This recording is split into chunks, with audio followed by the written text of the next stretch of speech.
In this clip you're about to watch, a real estate photographer was doing what he's paid to do, walking through an old house, documenting the space, keeping it professional. But from the moment he stepped inside, he couldn't shake the feeling that he was being watched. Not the vague, general unease you get from an unfamiliar place, something more specific than that. Something that followed him from room to room like a second heartbeat he couldn't account for. He comes down the staircase, camera rolling, and that's when it happens.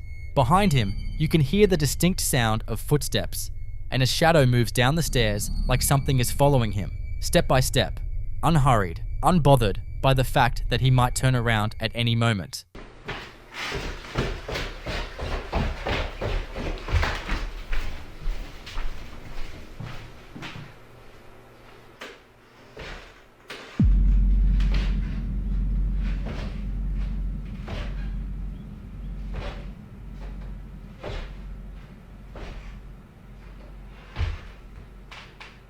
He's the only person in that house.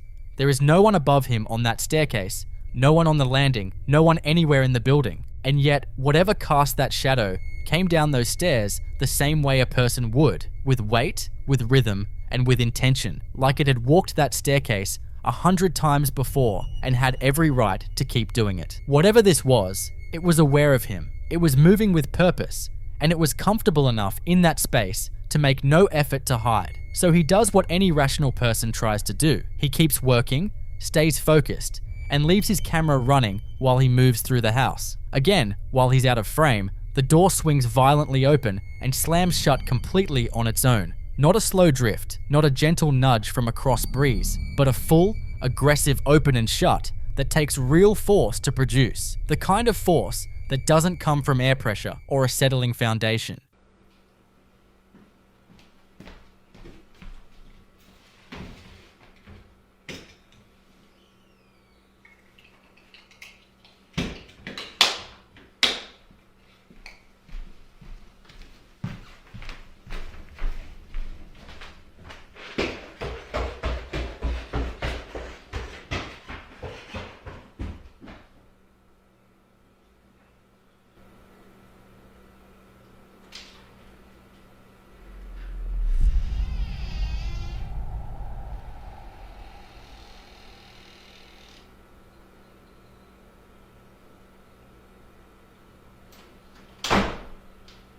In paranormal research, doors are considered one of the most significant objects an entity can interact with because they represent barriers between rooms, between safety and exposure, between the known and the unknown. When an entity manipulates a door with that level of aggression, it isn't residual and it isn't accidental. That is intelligent activity. That is something making a deliberate statement about who actually controls that space. The photographer came in to do a job, but whatever lives in that house had already decided it wasn't interested in having a guest, and it wanted that point made clearly. But what is drawing this kind of energy to this specific location in the first place? That answer might be buried in the ground just outside. There's an old belief, one his dad apparently held firmly, that certain flowers only grow where a body has been laid in the earth, that something in the process of decomposition changes the soil in a way that pulls specific plants to the surface like a quiet, botanical confession.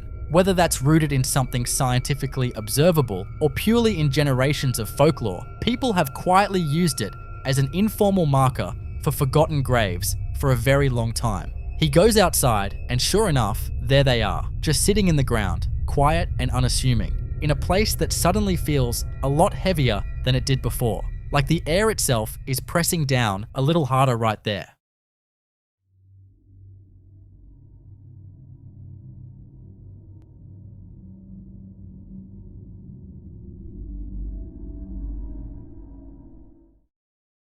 And then he goes back.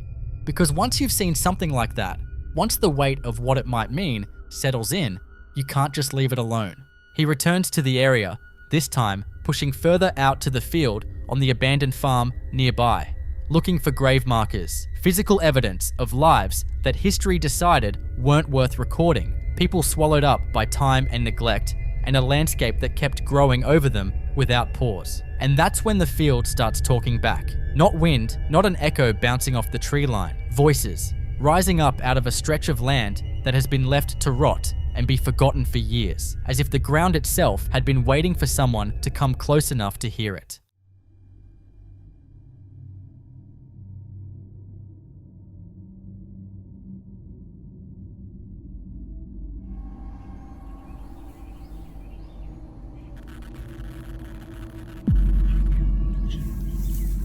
And here is where the full picture snaps into focus. The shadow that followed him down the stairs. The door that slammed with enough force to make a point. The flowers growing silently over what might be unmarked graves. And now voices surfacing from a field that may be sitting on top of people who never got a proper burial, never got a headstone, never got anyone coming back to remember them.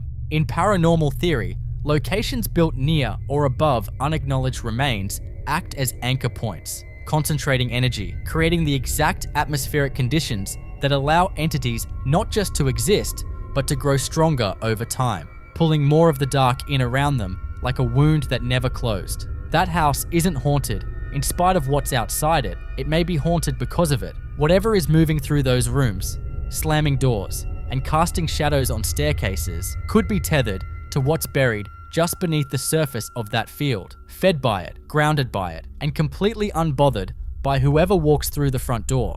So what do you think? Is the entity in that house a lost soul anchored to the forgotten graves just outside its walls? Or is something far darker using those remains as a source of power?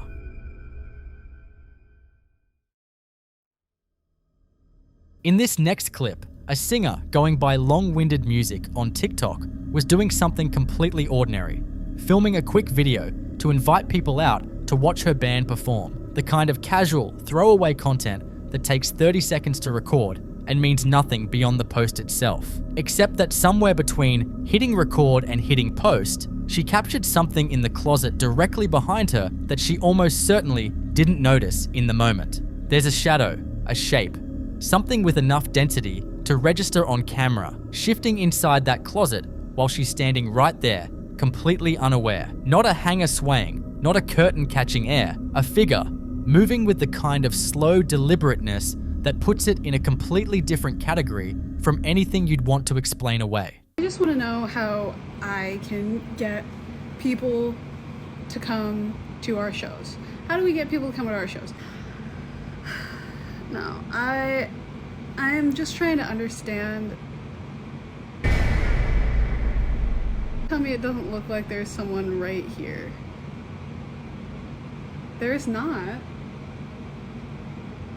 And that's what makes this one stick. She wasn't ghost hunting. She wasn't in an abandoned building. She wasn't even trying to capture anything beyond a 30-second promo for her band. She was in her own space, in what should have been the most familiar and safe environment she knows. And something was standing in her closet, watching her film. In paranormal research, entities that appear in domestic spaces during completely mundane moments are considered far more unsettling than anything caught on a dedicated investigation, because it means there's no threshold, no special condition required for them to show up.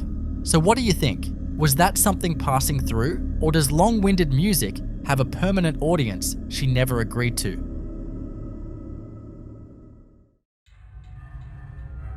In this next clip, we're inside a small tailor shop in a marketplace late at night, long after the surrounding stalls have gone dark and quiet. The shopkeeper is still at it, head down, focused on his work, completely alone. Or at least, that's what he thinks, because the CCTV catches something that stops the whole scene cold.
His reaction tells you everything. In paranormal research, markets and commercial spaces are considered high-energy locations. Decades of human traffic, emotion, and history soaked into the ground beneath them. Low-level kinetic activity, like this, small objects moving with quiet intention, is often one of the first signs of a presence making itself known. Not dramatic enough to cause panic, but deliberate enough that you can't quite shake it. So was something in that shop trying to get his attention? Or is there a less supernatural explanation just outside the camera's frame?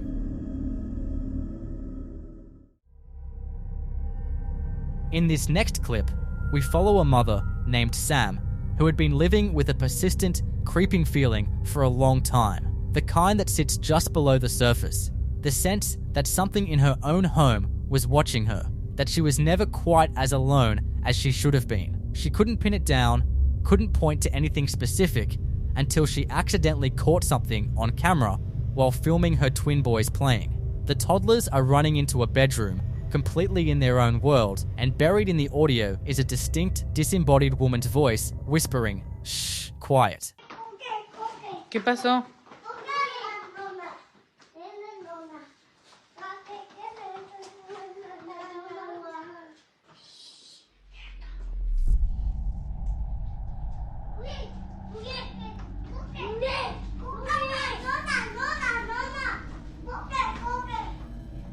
¿Quién está en el cuarto?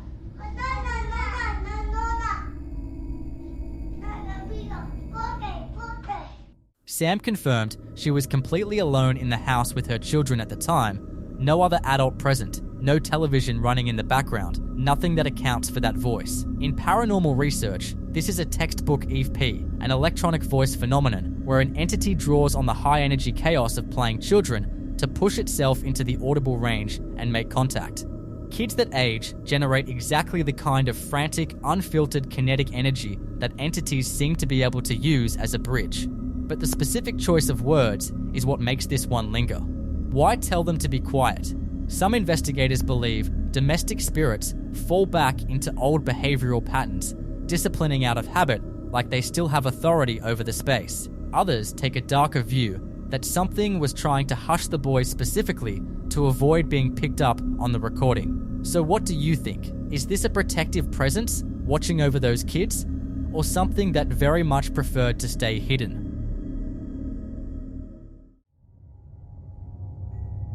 In this next clip, we're with a man named David who is working alone in a house, a renovation job, just him and his tools, in a space he has the only key to. No one else is supposed to be there. No one else can get in. And yet from pretty early on, it becomes obvious that David has company he didn't clock in with. You can see small, light footsteps moving through the space, the unmistakable pattern of a child walking. Okay, so my last video wasn't too long, so I didn't press a 10-minute icon bit. Anyways, I'm just getting into work, right? Nobody in this unit. I'm the only one besides the owner with the key, and the owner lives all the way in New York. I'm in Oakland, California. So this unit had a fire a few years back. This was a little girl's room. This was her room. And I'm like lost for words right now, I'm sorry. Like, catch my breath, I'm getting chills, the hair standing up on my arms. But the girl that happened to pass away in this unit was 3 years old. Look at what the fuck I see on the ground. Those are not an adult-sized footprint. Going into the wall. This is where her bed was at, right here. I talked to the owner, I video called him and everything. And I've been here, and little kids laughing. I just thought it was coming from outside. But it's like a little. I felt something go like this to my ear, and yeah, I hear all the activity coming from that closet, and right here. But this really baffled me. Like I said, nobody else has the keys. There's no kids in here. I lock up everything. It's a 4-unit complex. Nobody's in here. Nobody. Been in here, there's an alarm system, so we got paranormal activity. Look at these little feet. Look at these little cute little feet. If you're in here, ghosts, I mean no harm. I'm Uncle Dave. You call me Uncle Dave. Just fixing up your room for you. Okay? But yeah, I believe in ghosts. So if you have anything paranormal, share it on Ghost. But man, I work in every environment, even if it's haunted, you know. But yeah, you know. But yeah, say something. If you hear some ghosts or whatever, or capture ghost activity, share it, man. Okay, peace out. God is love. See you later. That detail alone changes the entire weight of this footage, because this isn't just unexplained audio in a random building. There is a specific child tied to a specific room in this specific house, and that is exactly where the sounds are coming from. David isn't speculating. He knows the history of the property, and you can hear in his voice that the sounds he's picking up are not surprising to him, so much as they are confirming something he probably already suspected. And then right near the end, a female voice comes through clearly, a hi, and then what sounds like bye, just seconds later, calm and deliberate, like something that wanted to be heard before it stepped back. But what makes this one travel beyond just David's experience is what happened after he posted the footage. People started texting him, saying that after watching the video, they were seeing footprints appearing in their own homes. In paranormal theory, certain entities are believed to be capable of moving through recorded media, using the footage as a channel to follow the signal wherever it plays. So, what do you think? Did David accidentally open a door that was never meant to be found? Or is the little girl in that room just happy that someone finally showed up? In the following video, a seemingly innocent interactive display at a children's museum manages to capture something it was never designed to see. The person filming is just passing the time, messing around with a thermal imaging exhibit. As he holds his hand up to the lens, his body heat registers normally in bright, warm colors. But it's what happens in the background of the screen that has left viewers completely baffled. Lying completely motionless on the floor is a dark blue, human-shaped silhouette. Confused, the man pans his camera away from the monitor and points it directly at the physical floor in front of him, only to reveal that the space is entirely empty. Watch.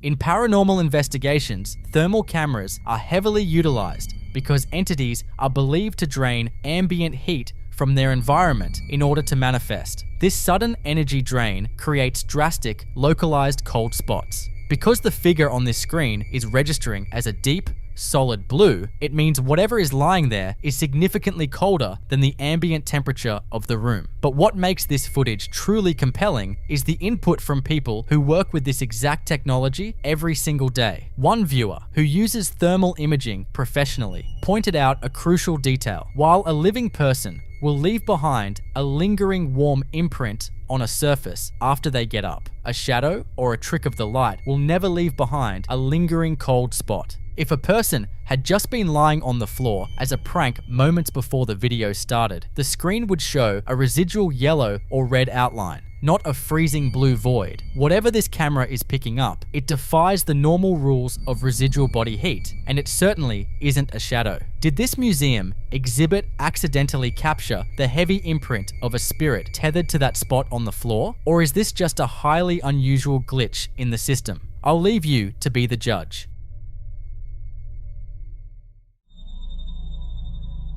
In the next clip, we take a look at a deeply unsettling piece of home security footage that proves you never really know what is wandering around your property when you aren't there. The homeowner shared this video with a very specific disclaimer. The camera is set up inside the house, looking out through the front window, and the family is currently away on vacation. Every single light inside the house is supposed to be completely off, but as the footage rolls, something inexplicable happens. Pay attention to the glowing mass that appears on the right side of the screen, and notice the bizarre blue flash reflecting against the glass. Since the camera is positioned indoors, that light is reflecting from behind the lens, meaning something illuminated inside the dark, empty house. Take a look.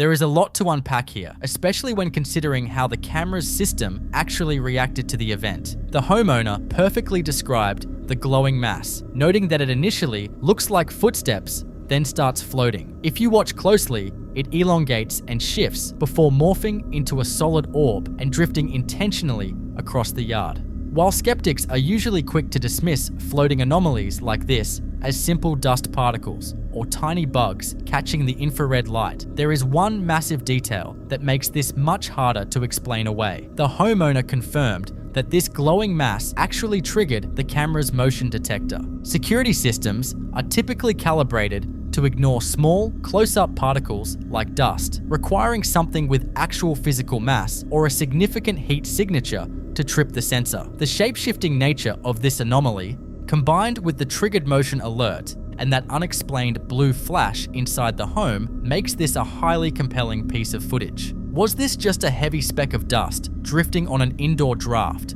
that somehow managed to trick the system? Or did this camera catch a genuine spirit roaming the property while the owners were away? I'll let you come up with your own conclusions.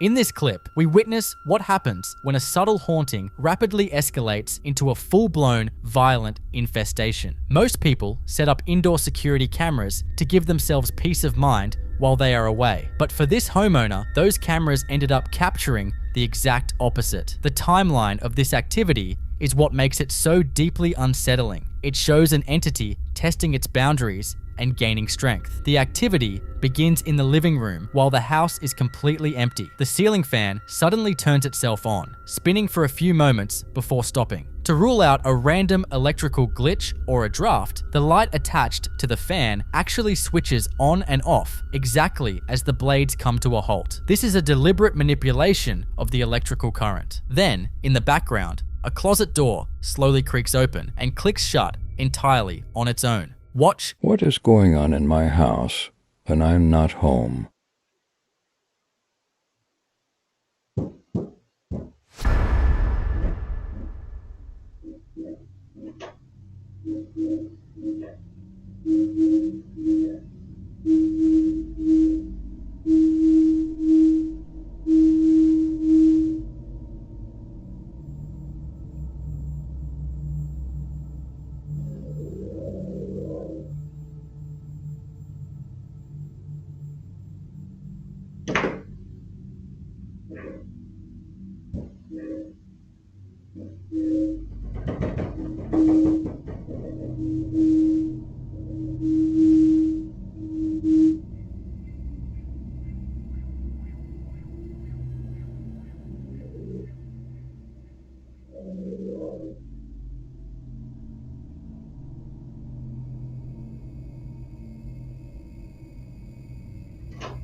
In paranormal research, entities often start small to test the waters and build up kinetic energy. Whatever has invaded this home quickly realized it was being watched, and the physical manipulation only grows stronger. That same closet door continues to act up, but the entity begins interacting with much heavier objects. The tablecloth is noticeably tugged by an invisible force, and a heavy wooden dining bench is dragged across the floor. Moving solid wood takes a significant amount of energy, proving this is no longer just a passive spirit. It's happening again.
By the next day, things crossed the line from creepy anomalies into highly aggressive, chaotic poltergeist activity. The energy in the house completely shifts. Multiple dining chairs are violently pulled away from the table, the bench is dragged once again, and the door repeatedly slams. Even smaller objects become projectiles, as a tissue box is aggressively pulled across the living room carpet. Moments later, the homeowner walks into the frame, completely baffled by the inexplicable, terrifying mess left behind in an empty house. It's getting more intense.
While moving furniture is terrifying, coming face to face with the entity is a completely different level of nightmare. In this next part, the man's son is hanging out in his room when that same problematic door slowly swings open, but this time it isn't an invisible force. According to the family, the son actually saw a distinct, terrifying face peering back at him from the dark space in the closet. His blood-curdling scream as he bolts downstairs in absolute terror tells you everything you need to know about what was looking at him.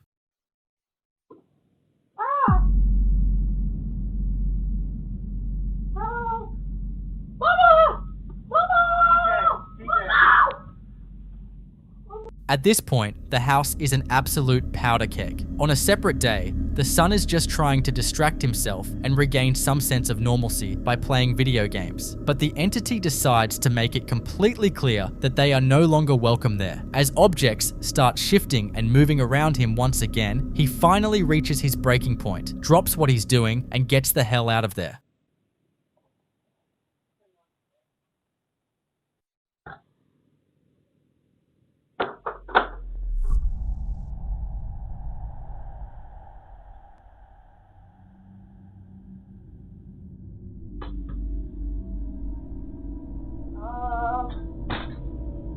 Daddy?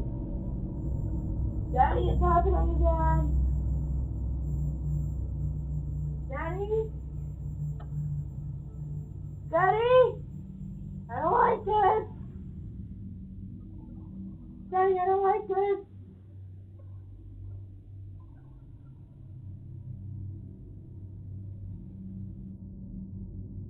Daddy?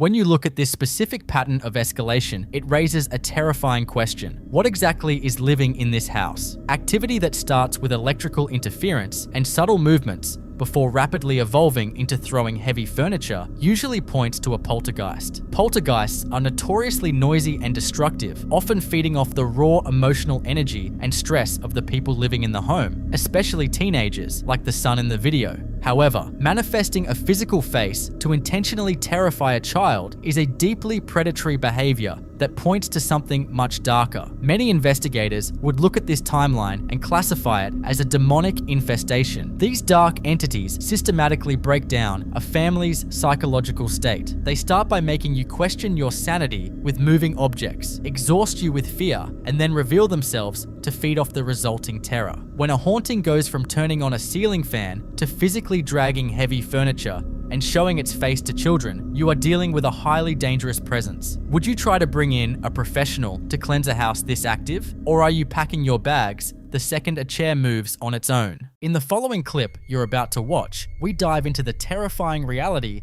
of being a night shift security guard. Malls and department stores are designed to be filled with massive crowds. So when you empty them out, kill the music, and turn off the lights at 3 o'clock a.m., they immediately turn into massive, echoing concrete tombs. The guy filming this is just doing his standard, solitary patrol through the dark plaza when the dead silence is suddenly shattered by something that completely freezes him in his tracks. He hears a distinct, terrifying scream echoing from somewhere deep inside the empty building. Buenas noches, la plaza ya se cerró. ¿Hay alguien aquí? Buenas noches.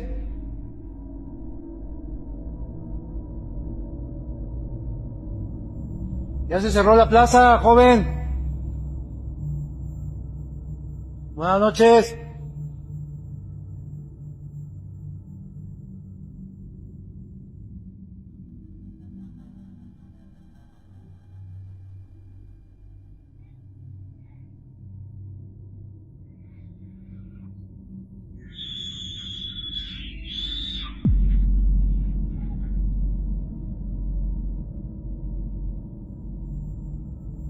Buenas noches, ya se cerró.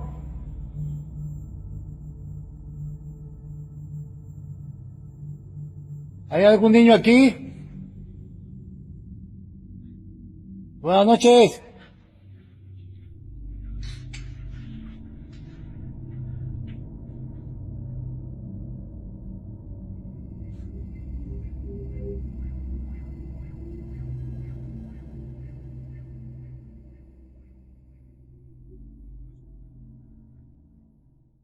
The worst part about a sound like that in a massive commercial space is the acoustics. The scream bounces off the closed metal security gates and tile floors, creating a distorted echo that makes it almost impossible to pinpoint exactly where it's coming from. In paranormal theory, an isolated, disembodied scream of this magnitude is usually categorized as one of two things. It could be a residual haunting, an intensely traumatic or emotional event permanently stamped into the environment, replaying itself blindly like a broken record. Or, in a much more sinister scenario, it's an intelligent entity mimicking human distress. It knows the guard is the only living person in the building, and it is actively using a horrific sound to bait him off his normal route and draw him into the darkest corners of the store. When your literal job description is to investigate disturbances, a phantom scream is the ultimate nightmare, because eventually you have to go walk into the dark and see what's waiting for you.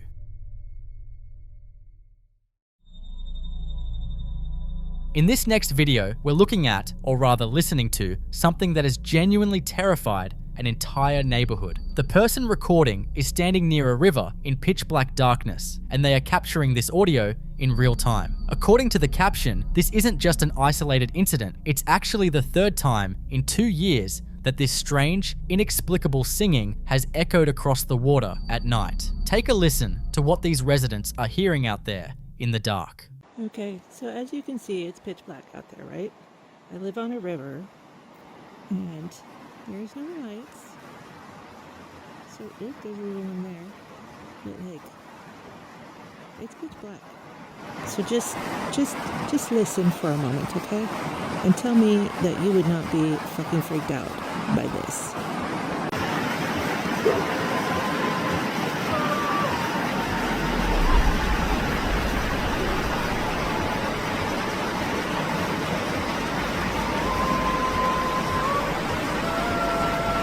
What the fuck? Hearing a disembodied song echoing over a body of water in the dead of night immediately brings up some very old, very dark folklore. Throughout history, legends from almost every culture warn about water spirits, mermaids, and sirens using beautiful, haunting melodies for one specific reason: to lure people off their path and into the depths. Most paranormal audio is just a quick, residual whisper, but singing requires breath, pitch, and intention. When an unseen entity projects a song across a dark river, it isn't just making random noise, it's actively performing, and more importantly, it is acting as bait. It wants you to step closer to the edge to see where the music is coming from. It's completely understandable why the people living near this river are so on edge, which leaves us with a very creepy question. What do you think makes that sound? I'll leave you to be the judge.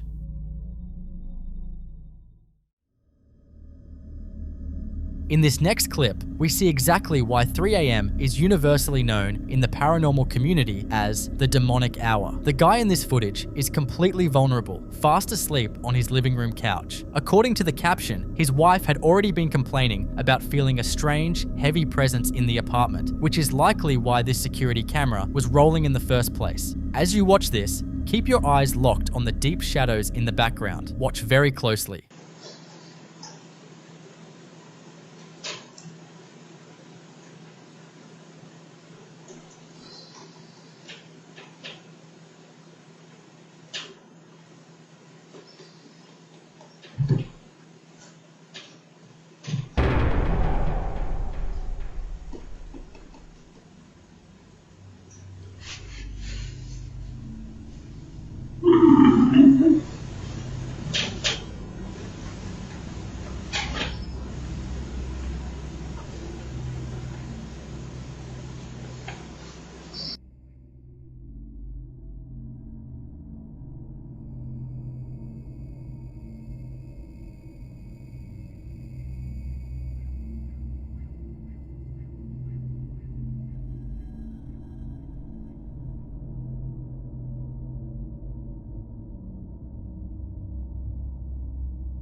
There are a few things about this footage that make it absolutely terrifying. First is the visual of that dark, dense mass physically emerging from the corner, but it's the intelligence of the movement that makes your stomach drop. The second the man stirs and briefly wakes up, the shadow instantly retreats back into hiding. It is actively observing him, waiting for him to be fully unconscious and defenseless. Then there is the audio. The entity doesn't just move, it lets out a deep, guttural growl. In paranormal research, a growling sound is almost always a massive red flag. Human spirits might whisper, cry, or cause objects to shift, but a growl is typically classified as something inhuman or demonic. It isn't just a restless soul wandering through their apartment, it is a predator. And knowing that it is just crouching in the dark, watching him sleep at 3:30 in the morning is enough to make you never want to close your eyes again.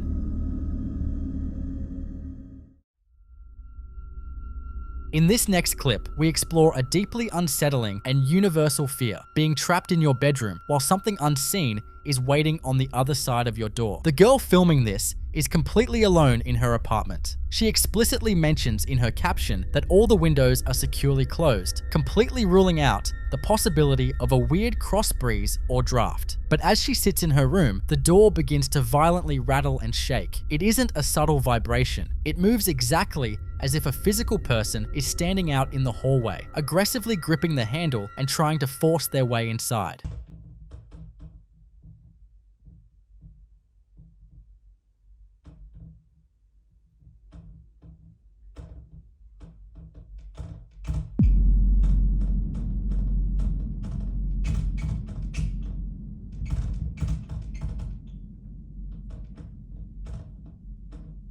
The physical manifestation is terrifying, but the most sinister detail here is the timing. The creator specifically notes that this door only ever starts acting up when her roommate leaves the house. In paranormal research, an entity that displays this kind of selective, targeted behavior is considered incredibly dangerous because it shows predatory intelligence. Spirits that engage in isolation tactics aren't just mindlessly haunting a space. By intentionally waiting until she is completely alone, the entity achieves two dark goals. It guarantees there are no other witnesses to validate her experience, making her question her own sanity, and it maximizes her vulnerability. Entities like this are parasitic. They use isolation to break down your psychological defenses so they can feed off your concentrated, unfiltered panic. When whatever is living in your house starts intentionally separating you from the herd, it isn't just a haunting anymore, and it is definitely time to break the lease. What would you do if you were in her shoes?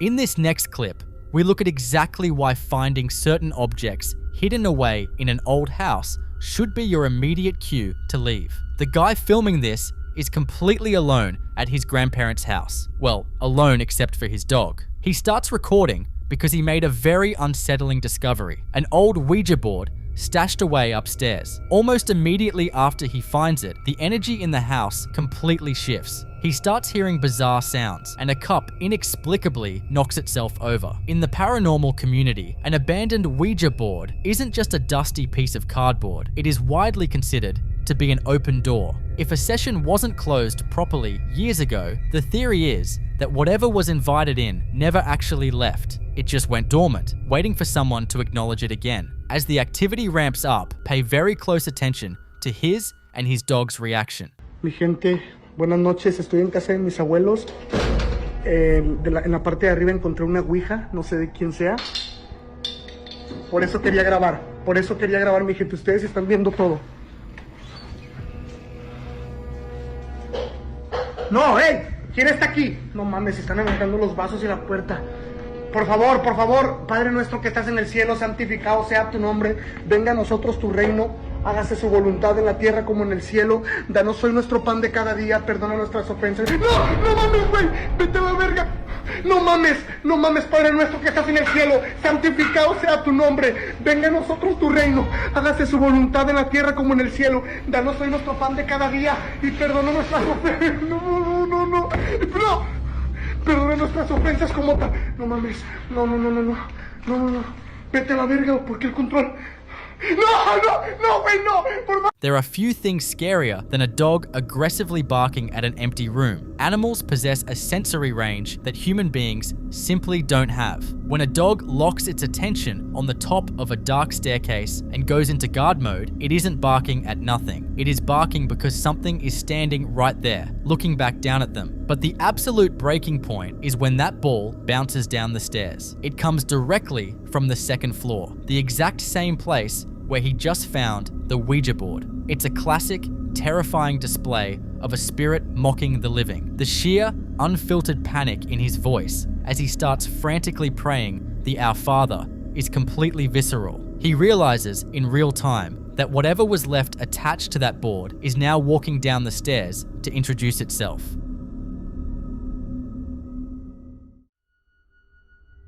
In this next piece of footage, we see a terrifying escalation of workplace paranormal activity. Working late in an empty office building is already isolating, but for this guy, it turns into a full-blown siege. It starts with the sound of things being violently thrown around outside his office. He immediately checks the wall of security monitors right next to his desk, expecting to see a trespasser, but the camera feeds are completely dead and empty. Then, the heavy, deliberate knocking on his door starts. The panic in the room is palpable. He actually resorts to barricading himself inside, shoving chairs against the doorframe just to keep whatever is out there from getting in. After a tense standoff, he finally grabs a knife for protection and forces himself to step outside and check. He steps into the corridor and it is completely impossibly empty.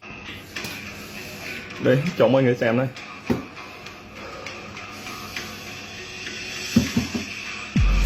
Đó, mọi người nghe chưa?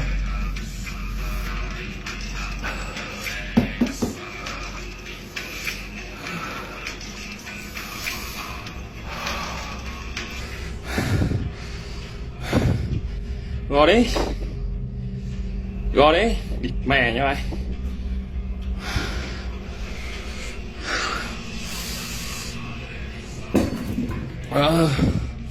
Nó gò trước cửa này luôn này. Con người không được. Con người lúc này mà mình đi ra mở cửa là thấy rồi à.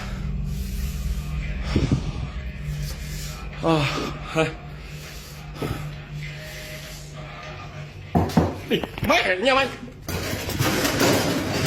Mẹ. Nhịt mẹ. Gò đi.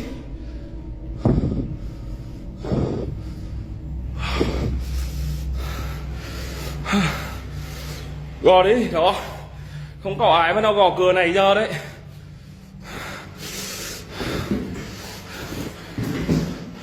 Ịt mày. Gò nó đi.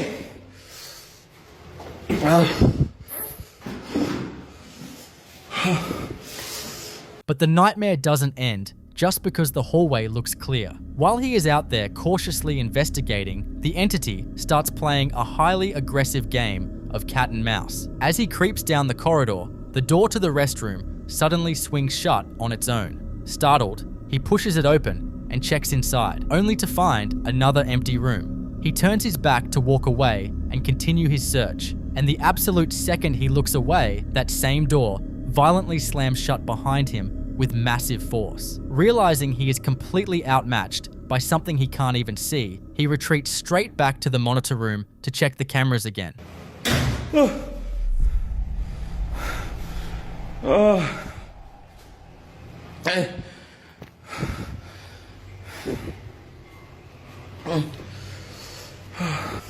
Có trèo bùa người ta cho hả? Đây. Hey.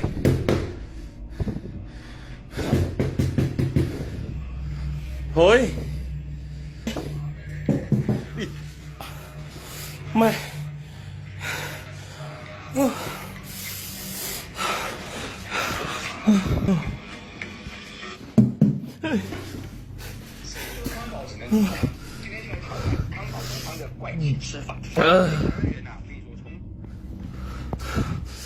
Up until this point, a hardened skeptic might try to blame the slamming doors on a bizarre cross breeze or air pressure in the building. But what happens next completely shatters any logical explanation. The next day, the entity decides it is done just making noise. He is hiding in an office, barely cracking the door open to film the hallway. Look closely at the window frame in the distance.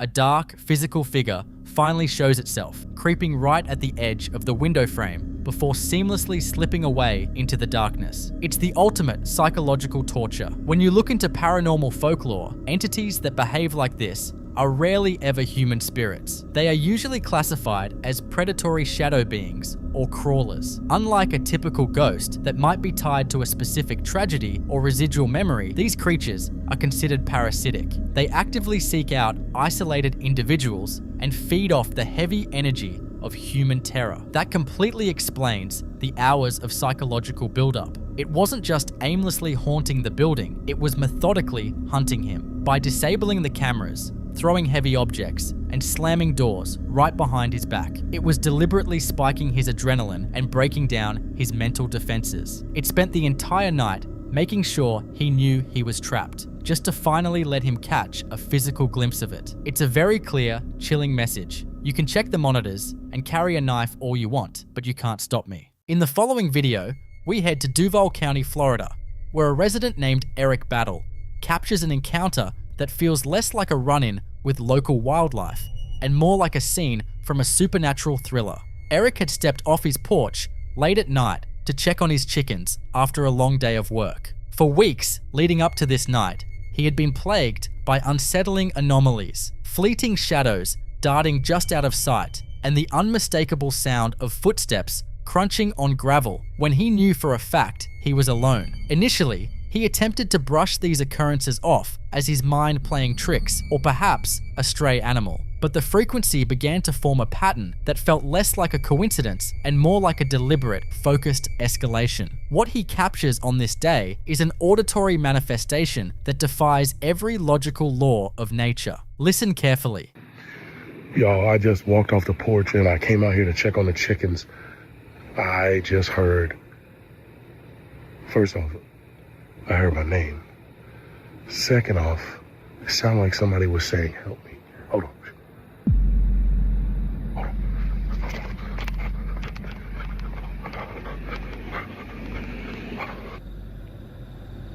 Hey. Help. I need help. Aaron, can you help me?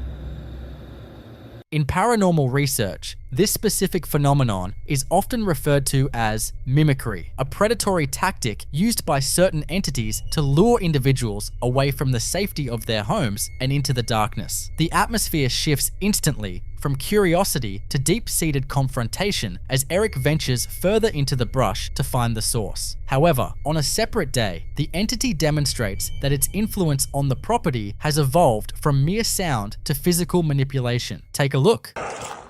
And so we keep this stuff like this locked. We keep stuff like this locked because, like I said, crackheads. Let's check to make sure it's locked. Door's locked. This is the trailer that I was worried about. Did you fucking see that, bro? Look, I'm telling you, bro. What the fuck? Okay, we're just gonna peek in. Oh my, what the fuck? There's fucking walking around in this motherfucker, bro.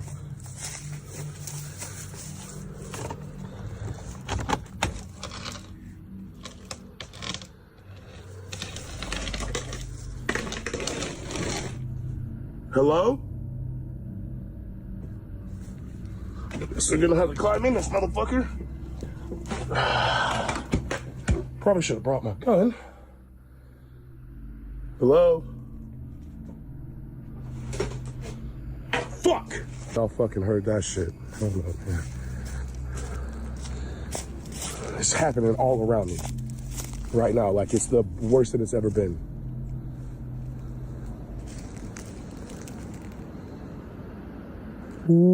The mimicry goes from a voice pleading for help in a tone eerily similar to Eric's own to a true escalation when physical objects begin to move. As he investigates an abandoned trailer on his land, the interior looks like it has been violently ransacked. You can also hear metal bangs against metal and heavy items sliding across the floor, despite the doors being locked from the outside and no visible entry point for a human or a large animal. Some viewers theorize this could be a skinwalker or flesh pedestrian, beings known for replicating human speech and possessing enough kinetic strength to manipulate the physical world at will. So, what do you think? Is a physical intruder toying with Eric Battle, or has a sentient manifestation from the shadows of Duval County decided to claim the property as its own? I'll let you come up with your own conclusions.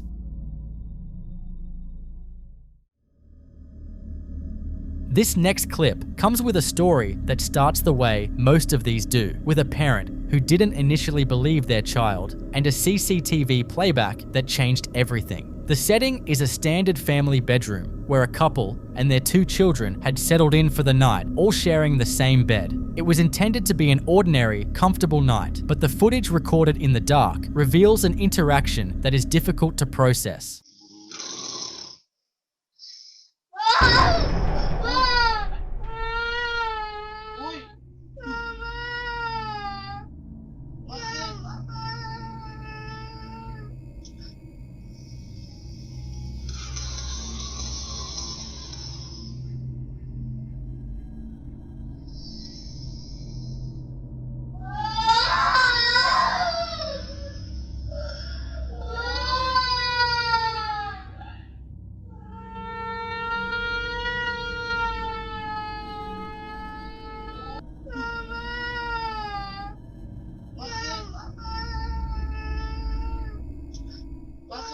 Something pulls at the blanket first, creating a distinct tension before the entity targets the young boy's leg. You can see the exact moment the physical contact occurs. The child's body reacts instinctively, his leg bending as if gripped by an invisible hand. His subsequent cry wakes his mother, who, in a state of sleep-induced confusion, assumes she had simply moved the blanket herself. She reassured him it was nothing, and the boy went back to sleep, believing her. It was only when she reviewed the security footage the following morning that she saw what her son already knew. Something had been in that bed with them, and it wasn't a family member. What makes this particular manifestation so unsettling is the deliberate targeting. In a room full of sleeping adults, the presence went specifically for the child. In many paranormal traditions, children are believed to be significantly more vulnerable to physical interaction. Their energy is often described as more accessible and open compared to adults, who have spent years building psychological walls. The mother expressed a desperate hope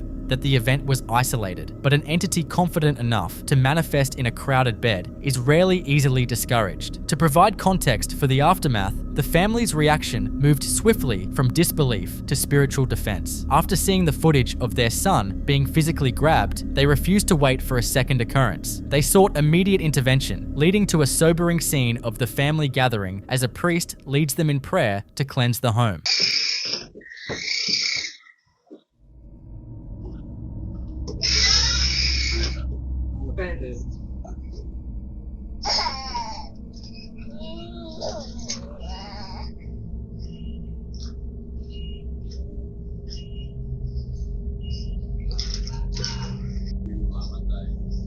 Sumainyo ang Panginoon, sumainyo ang palagi ng pangyarihan Diyos, Ama, Anak, Espiritu Santo.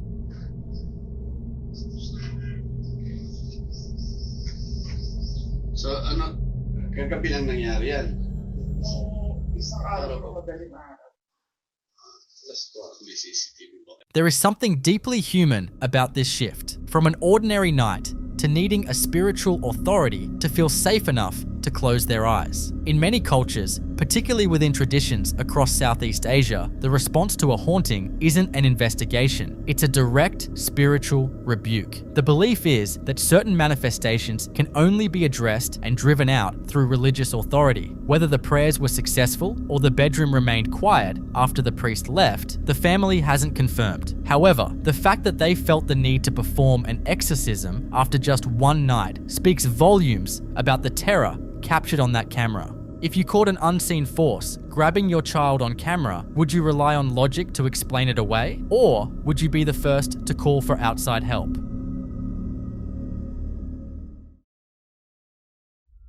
This next video takes us to Texas, where a woman named Alicia shared a series of distressing events on behalf of her brother. Moving into a new residence is intended to be a fresh start, but for him, the atmosphere quickly became oppressive and volatile. It began with the standard, peculiar sounds of a building settling, but soon evolved into high-energy physical manipulation that suggests a powerful entity has claimed the space. The following footage captures the moment the activity crosses the line from unsettling to dangerous.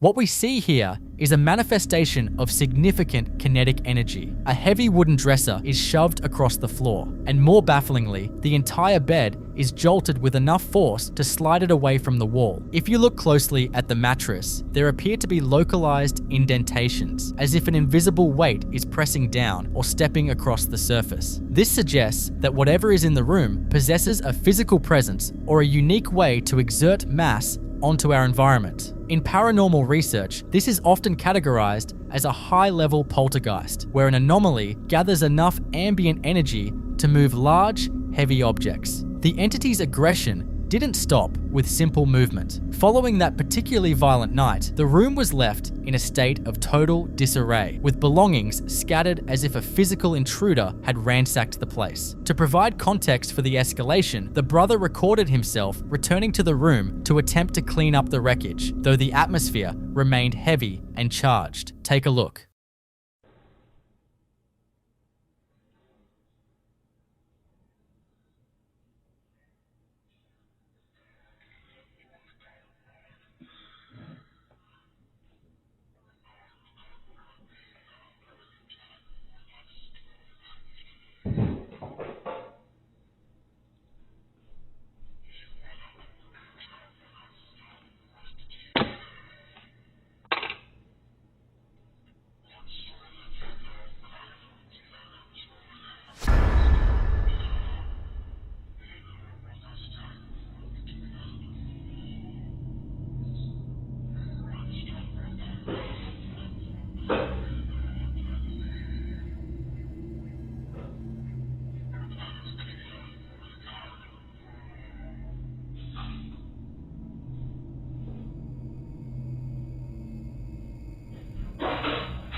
There is a school of thought in the paranormal world that suggests confronting such entities with aggression, specifically shouting or cursing, can effectively end a haunting. The theory is that by demonstrating a total lack of fear, you remove the emotional fuel the manifestation needs to interact with the physical world. If the entity is feeding on anxiety, an assertive, angry response might break its cycle of influence. However, given the sheer physical power required to move a bed, others argue that this might only provoke a more violent response from a territorial presence. In cases this intense, many believe that simple household cleansing like sage or holy water may be insufficient, and that a professional investigator or spiritual authority is required to properly address the inexplicable energy. Was this a poltergeist hitting its peak energy, or something more malevolent asserting its ownership over the new tenant? I'll let you come up with your own conclusions.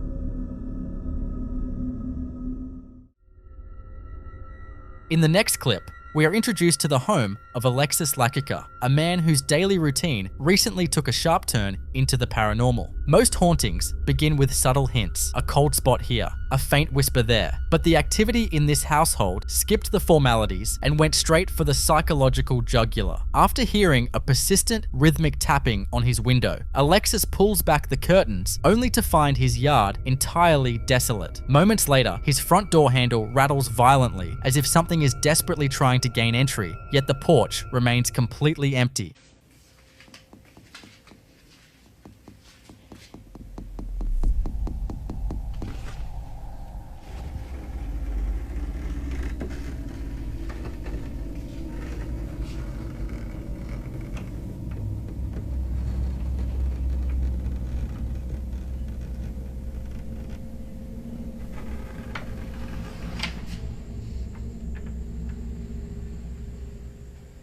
In the world of paranormal research, this is often interpreted as an entity testing the locks, gauging the resident's fear level to see if it has enough energetic fuel to manifest more aggressively. But the most chilling escalation occurred several nights later at exactly 12:55 a.m. when the silence of the house was shattered by a mechanical performance. Alexis was drawn into his living room by the sound of electronic music and disjointed phrases emanating from the darkness. Watch closely. ¿Me escuchan? ¿Qué quieres? Déjame en paz, aquí vivo yo. Sí, siempre. Si esto siempre lo dejamos apagado. Apagado.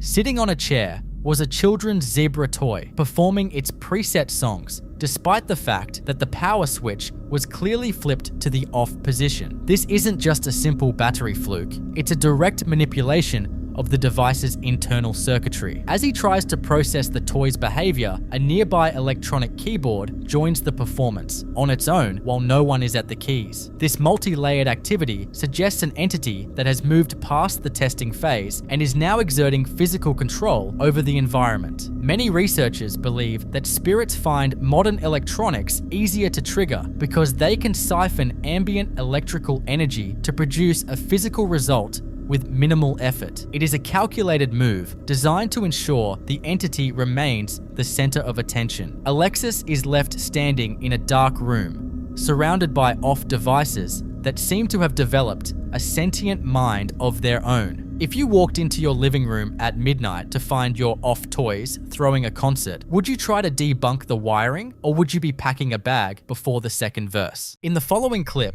we're looking at a discovery that feels like the opening scene of a Hollywood horror movie, but for this hiker, the terror was all too real. This woman was trekking deep into a dense, isolated patch of woods when she stumbled upon a discarded, vintage-style camcorder lying in the dirt. And the most unsettling part? It was reportedly smeared with what looked like dried blood. Most people would have left it right there, but curiosity eventually got the better of her. She decided to bring it home and play back the footage to see what the previous owner had captured before they presumably abandoned the device in a hurry. What she found on the tape wasn't just a home movie, it was a record of something that was never supposed to be seen.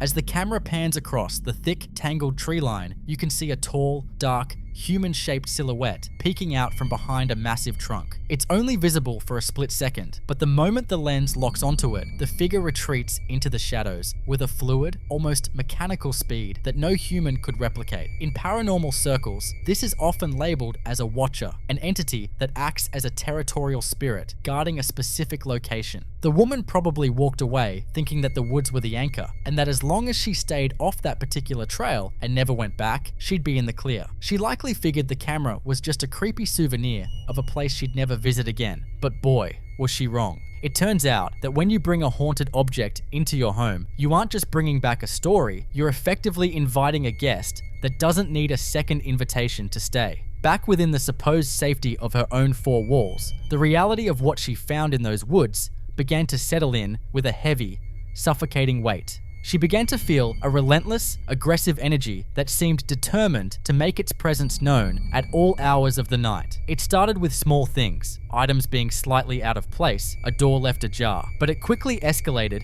into a full-on auditory assault. The footage she began recording in her own apartment shows a woman who is a shell of her former self, jumping at every creak of the floorboards. It's the middle of the night and I just got woke up again. It's coming for me. It's in my house. The noises are coming from the kitchen. Listen.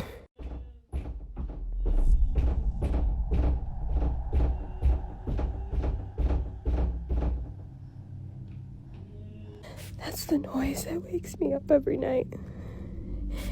It wakes me up in my dreams. It wakes me up from my sleep. I have to catch it on camera. We often focus on the what of a haunting, the bangs, the slams, and the shadows, but we rarely see the systematic breakdown of a person's sense of security. Several viewers in the comments section pointed out a chilling theory that changes the entire context of this video. These entities don't just cause fear, they feed off it. They act like an emotional battery, using the adrenaline and the high-frequency panic of their host to manifest even more physical disturbances. The more she records, and the more terrified she becomes, the stronger the entity seems to get. It's a vicious cycle where the victim's own survival instincts are being weaponized against them. As the days drag on, the activity shifts from physical disturbances to something much more cruel and calculated. She's at her absolute breaking point, visibly exhausted from a total lack of sleep and the growing realization that she is being hunted within her own walls. But it's no longer just about things moving in the dark. Now, the entity is starting to speak back, and it's choosing the voices she trusts most. She reports hearing her sister and even her mother calling out her name from the other rooms. A chilling development, considering she lives completely alone and her family is literally hundreds of miles away on the other side of the country. It's getting worse, and I haven't been able to tell anyone or go anywhere because I don't have anywhere to go, and I don't have anyone who's believing me. At first, it was my sister, but now I hear my mom, and she doesn't live here. She lives on the other side of the country, and I just called her, and she's in her own home. She's not here right now. So who is that? I've gone through the whole entire apartment. There is no one else here but me. No one else.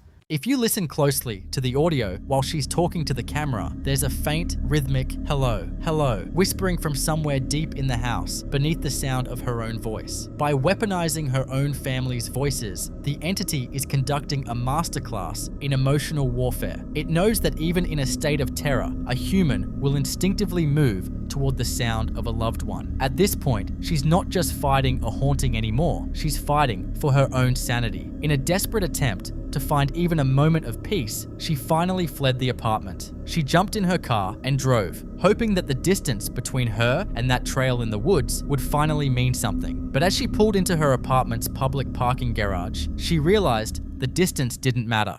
I was just walking out of my apartment, and look. You see that? You see that shadow? It's following me.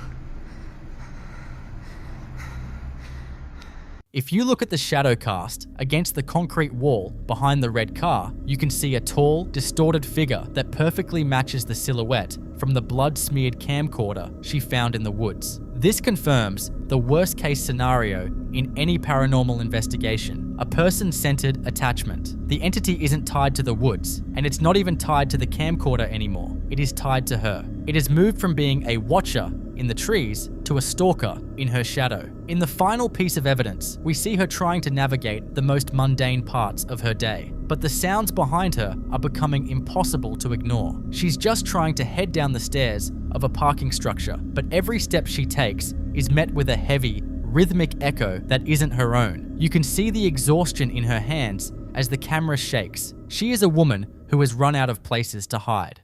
I was just coming downstairs, and I keep hearing it.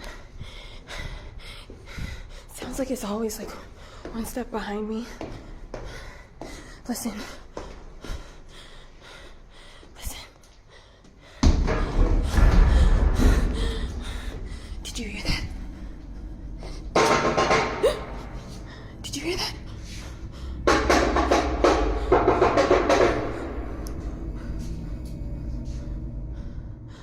According to paranormal experts, what we might be seeing here is a demonic attachment or a high-level shadow entity. Unlike a typical residual ghost that repeats the same actions over and over, these entities are predatory and intelligent. They use an initial point of curiosity, like picking up a discarded camera, as a legal invitation to latch onto a person's energetic field. Once that bond is formed, it's incredibly difficult to break because the entity is no longer powered by the object. It's powered by the victim's recognition of its presence. In a final, desperate attempt to end the nightmare, she reportedly returned to the woods and left the blood-smeared camcorder exactly where she found it, hoping that returning the anchor would keep the entity there. But the activity hasn't stopped. Whatever followed her out of those trees has no intention of going back to the dirt. It has a new home now. So what do you think? Is there any way to break a bond that transcends physical boundaries? Or are some attachments simply permanent? And more importantly, what would you do if you were in her shoes?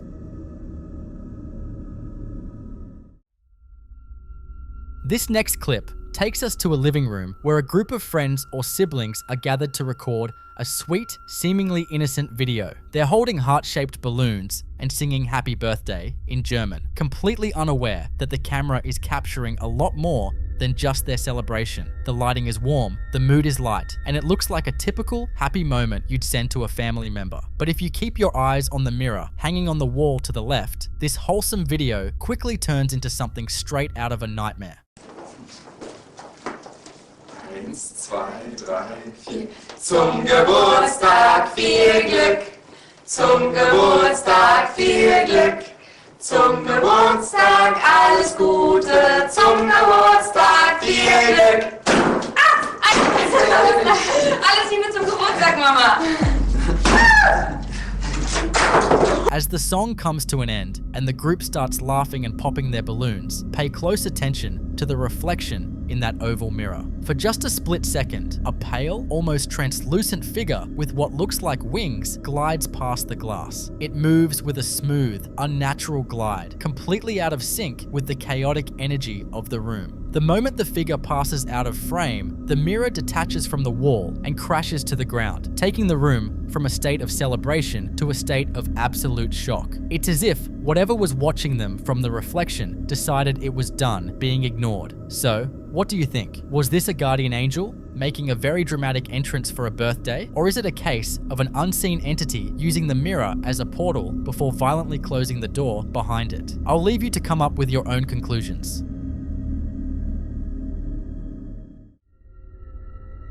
In this next clip, we're taken back to 2016, inside the decaying hallways of the Central State Sanatorium in Indiana. A group of friends was exploring the abandoned site, looking for thrills, but finding nothing but empty rooms and a heavy, oppressive silence. At least, that's what they thought at the time. They didn't notice anything out of the ordinary during the actual investigation and only realized something was wrong once they got home. It wasn't until they played the footage back on an old speaker that they heard a voice that definitely didn't belong to anyone in their group, proving that they weren't as alone in those dark corridors as they believed. Is that blood? Is anybody here with us? You can talk. We're here to listen. You really have to listen closely to catch this one, but once you hear it, it's impossible to ignore. Right in the middle of the audio, you can hear a faint, gravelly, disembodied voice clearly ask, "Hello, what's your name?" followed by a series of heavy, rhythmic breaths that seem to follow the camera throughout the room. In the world of paranormal research, this is a textbook example of an electronic voice phenomenon, or EVP. While many EVPs are residual, essentially just a glitch in time playing back a past event, a direct, relevant question like this points toward an intelligent haunting. It suggests an entity that is not only aware of its environment, but is actively trying to bridge the gap and start a dialogue with the living. The persistent heavy breathing is the real hair on the back of your neck moment. It's often interpreted as an entity exerting a massive amount of energy just to manifest its presence in our physical world. Was this a lost soul from the sanatorium's past, just looking for a bit of human connection? Or is there something much more sentient and watchful still walking those halls?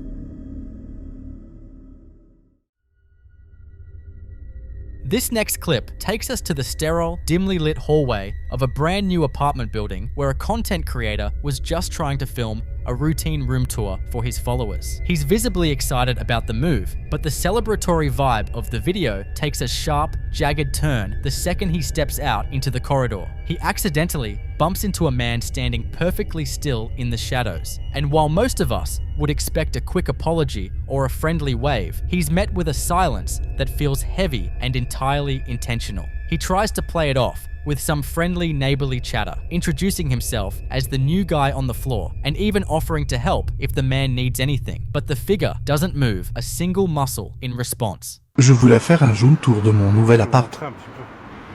Là où j'habite.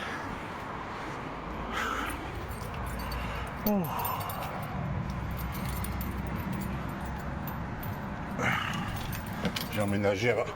Je l'avais pas vu. Pardon, je suis désolé. Je suis votre nouveau voisin. J'ai emménagé avant-hier. Du coup, enchanté. Tu sens le malaise? Ça va, monsieur? Monsieur? Ça va? Il ne dit rien.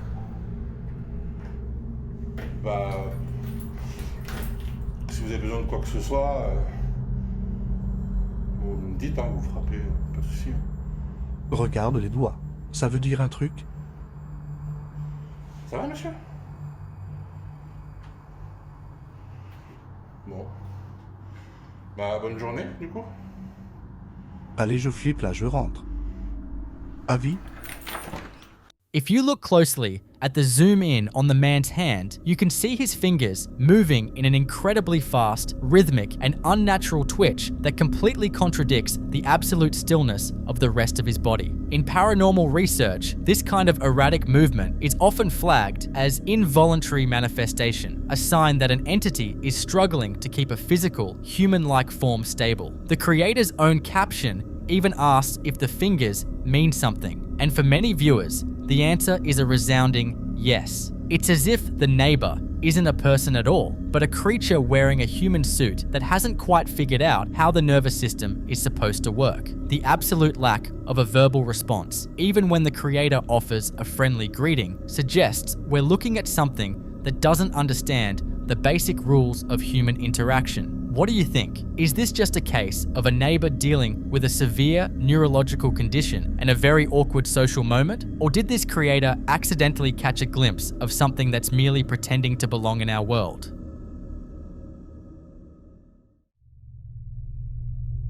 In this next clip, we're following a guy named Jorge who was just trying to have a chill night at home. They say you shouldn't watch horror movies alone, mostly because your brain starts playing tricks on you, but for Jorge, the real scare wasn't on the screen. It was happening right behind his desk. While he was deep into a video, he noticed his bedroom curtains starting to sway. We're not talking about a gentle nudge from a breeze. They were moving with a heavy, deliberate motion. Jorge was quick to point out that every fan in the room was killed, and the windows were sealed tight. There was zero airflow, yet the fabric was acting like it was being pulled by an invisible hand. Hoping to catch a prankster, or maybe just find a logical explanation that would let him sleep, he finally worked up the nerve to look down at the street below. So I'm just chilling in my room. The fans are on. When I was just watching this scary ass video, shadow figure just standing outside, like on the street, and just moved. I don't know where my curtains are moving. Like, see, none of them were moving. Let's take a little peek outside. It's like right there. That's a street lamp, but what is that underneath it? Cause that wasn't there 10 minutes ago, so I have no idea right now. Standing directly under the pool of a flickering street lamp was a dark, stationary silhouette. It wasn't a neighbor out for a walk or a random passerby. This figure was perfectly still, seemingly staring up at his window with an eerie, unblinking intensity. Jorge noted that the street was completely empty just 10 minutes prior, making this figure's sudden appearance feel very intentional. In paranormal circles, this is often labeled as a watcher. These entities are frequently reported in conjunction with physical disturbances, like those moving curtains, suggesting they're capable of interacting with the environment from a distance. Whether this was a literal prowler or something much more spectral, the absolute stillness of that figure is enough to make anyone double-check their locks. In the following clip you're about to watch, we take a midnight stroll through Tokyo's Aoyama Cemetery, a location legendary for its haunting history and ghost sightings. Most people are completely terrified to even step foot on these grounds after dark, but one brave explorer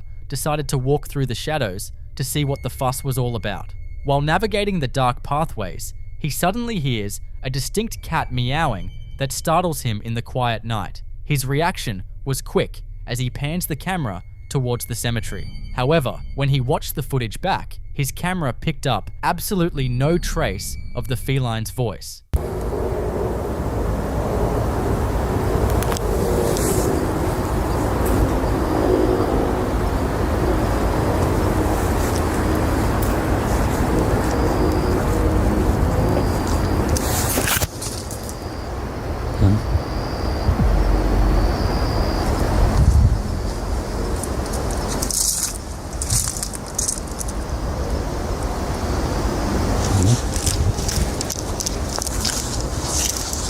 But the missing audio isn't the most disturbing part of the walk. If you look carefully, when the camera turns into the cemetery area, a dark, shadow-like entity can be seen lingering amidst the tombstones. He was completely oblivious to its presence in the moment, not until people in the comments pointed his attention to it. So what exactly was stalking him from the dark, and why did it mask itself? In paranormal research, entities often use auditory trickery, known as phantom sounds, to disorient or distract a person. This could be an earthbound spirit, perhaps a residual energy of someone buried there, projecting the familiar sound of a meowing cat to lower his guard. By mimicking a harmless domestic animal, the spirit may have been trying to siphon his kinetic energy or lure him off the path while its shadow form observed him from the safety of the graves. Was this just a lonely soul using a familiar sound to draw a living connection, or was a predatory entity trying to lure him deeper into the dark?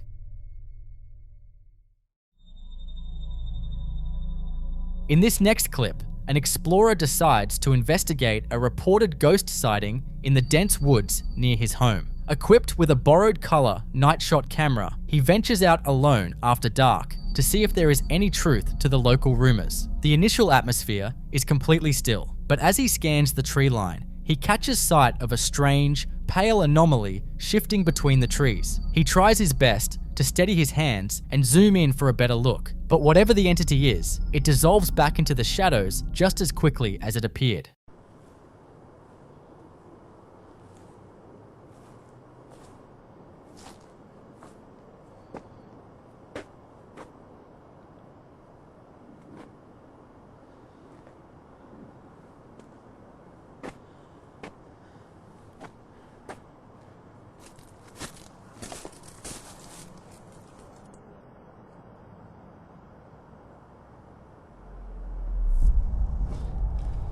Where's it gone? There was something there.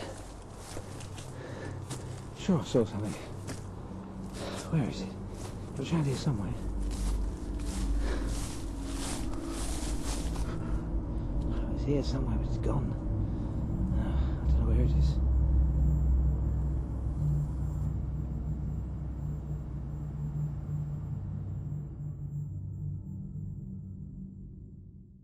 But the story didn't end in the forest. On a separate night, the creator experienced a deeply unsettling scenario. The realization that whatever presence you disturb in the wild might just follow you back to your personal space. While checking on a sudden disturbance in his own backyard, his camera picks up another pale, ambiguous figure moving stealthily behind the bushes.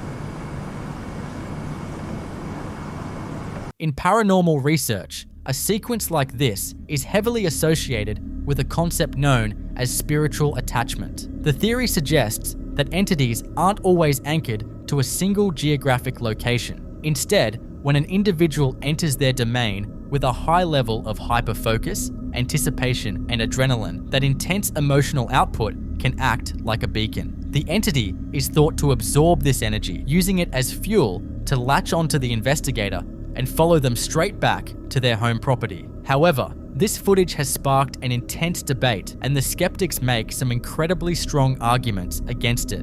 Those who believe the video is fake point out that the heavy camera, shaking, sudden blurs, and rapid panning are classic techniques used to mask video edits or hide a practical effect, like a person in light clothing. Furthermore, early night shot cameras were notorious for heavy compression, meaning a stray reflection or a common nocturnal animal could easily be distorted into a ghostly shape.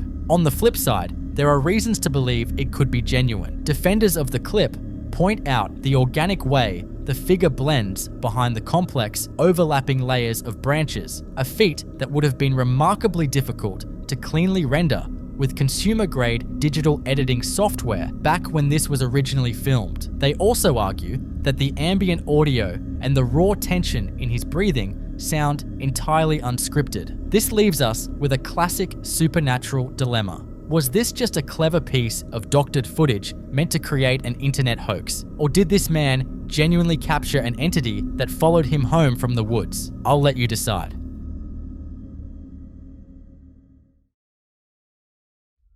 In this next clip, an Uber Eats driver named Marcus captures a bizarre chain of events while making a late-night delivery right next to a cemetery. While on his route, he begins hearing a heavy tapping and vibrating sound against his passenger window.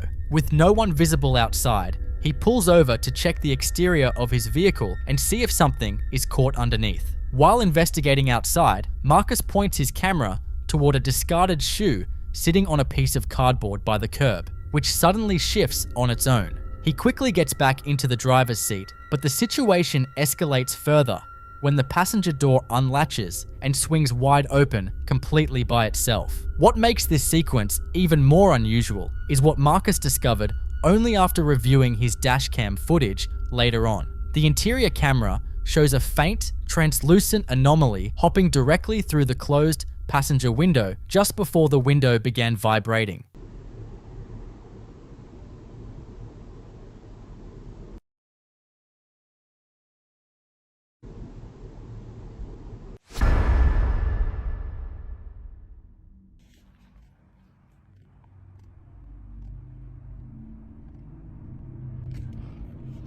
Doing my usual Uber eating, dropping off some food. I swear, this all address gotta be set by a cemetery. If I see this again, I'm just not gonna accept it. I'll tell you that.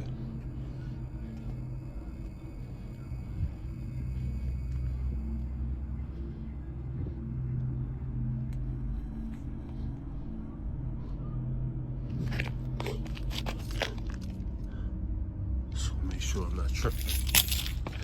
No. Make sure I'm not tripping. So, I'm dropping off the DoorDash, the Uber Eats, and I can't even get my daggone company straight. And you're gonna see a vibration. Go ahead. See tapping at the window. You're definitely gonna hear it.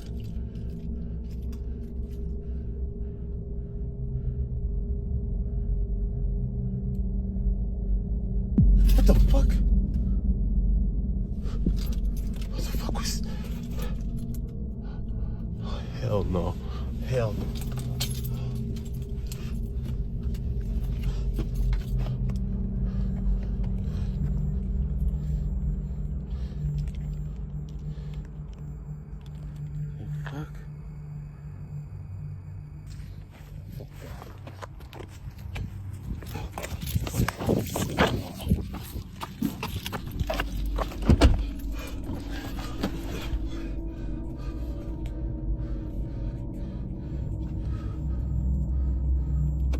What the?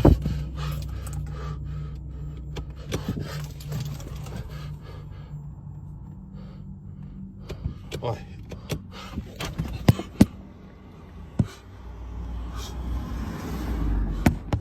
What the? No, no.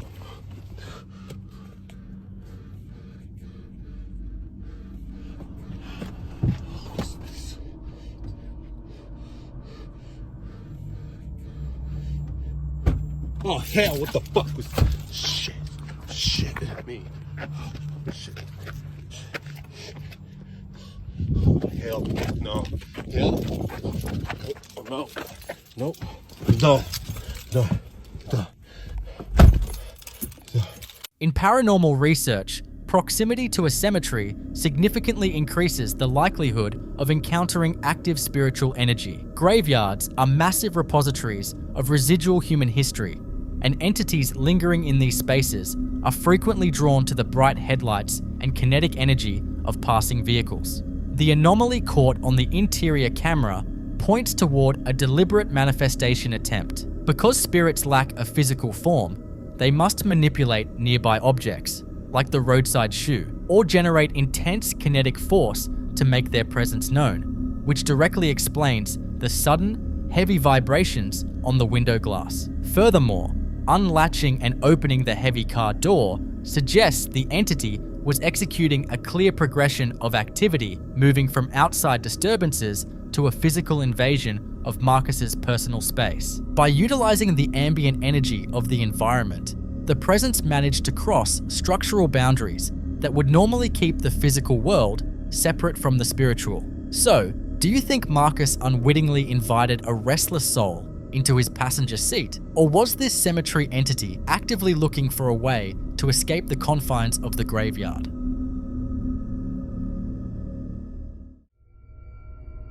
In this next clip, we look at a video captured by parents during a normal family gathering. At the start, a toddler is sitting calmly until his attention is drastically pulled toward the center of the room. His eyes clearly track an invisible path left and right, and he begins pointing towards something, following a trajectory that his parents completely miss. He then begins imitating the unseen presence, gesturing as if interacting with something right in front of him. Non. Il est drôle avec son petit nom, hein? Il est vraiment dans ScaryBub 2, là, tu sais. Qu'est-ce que tu checkes là? C'est des fantômes, mon amour!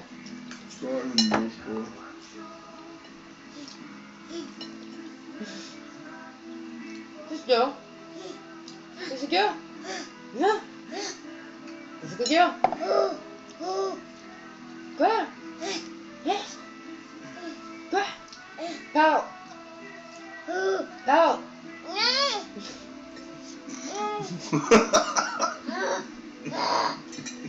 Parle! Non! C'est comme, c'est moi la peste, si, je m'en parle mais ça me tente. Je m'inquiète pas, tu vas parler en tabarouette. Ah maintenant, on va dire, Colin, t'as rappelles-tu quand il parlait pas? Est-ce qu'on était bien, hein? Parce qu'il va me poser plein de questions tout le temps. Pourquoi papa ça? Pourquoi papa ça? Pourquoi maman ça? Pourquoi maman ça? On va bénir le temps où il faisait juste encore des sons. Alex, il est tard.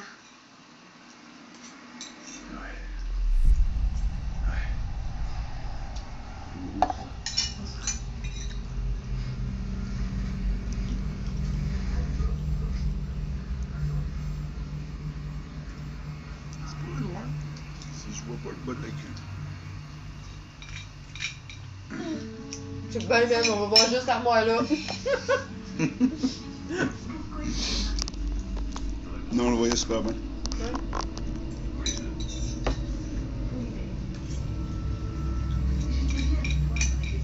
Il a caché là. Il vient de cacher qu'il est filmé là. Là, tu peux te filmer là. Tu peux te filmer encore. J'ai oublié. Non.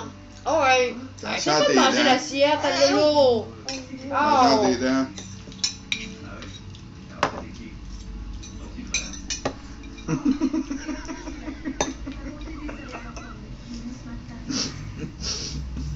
Il est chaud là.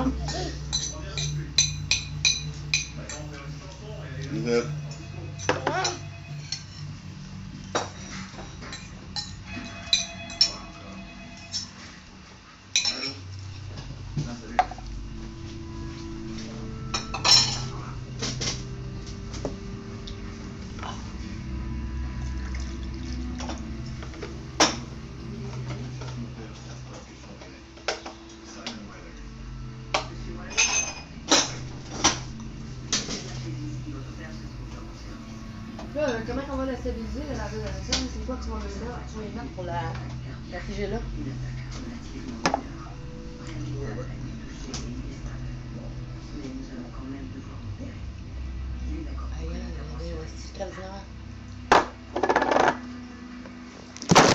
Moi, il y a personne qui t'avait donné à manger, hein? Young children are widely believed to possess a heightened sensitivity to spiritual phenomena. The underlying theory suggests that toddlers have not yet developed the psychological filters or rational skepticism that adults use to dismiss unusual sensory data, leaving their perception open to subtle environmental shifts and entities. In this instance, the child's reaction is not a gradual drift into daydreaming, but a sudden and deliberate engagement with a specific spot in the room. His physical tracking and imitation imply he is observing a clear visual stimulus. This could indicate an interaction with a residual energy signature or an intelligent spirit, perhaps a deceased relative, visiting the household. What do you think caught this toddler's eye? Was it just a sudden burst of a vivid imagination, or are young children genuinely capable of seeing things adults cannot?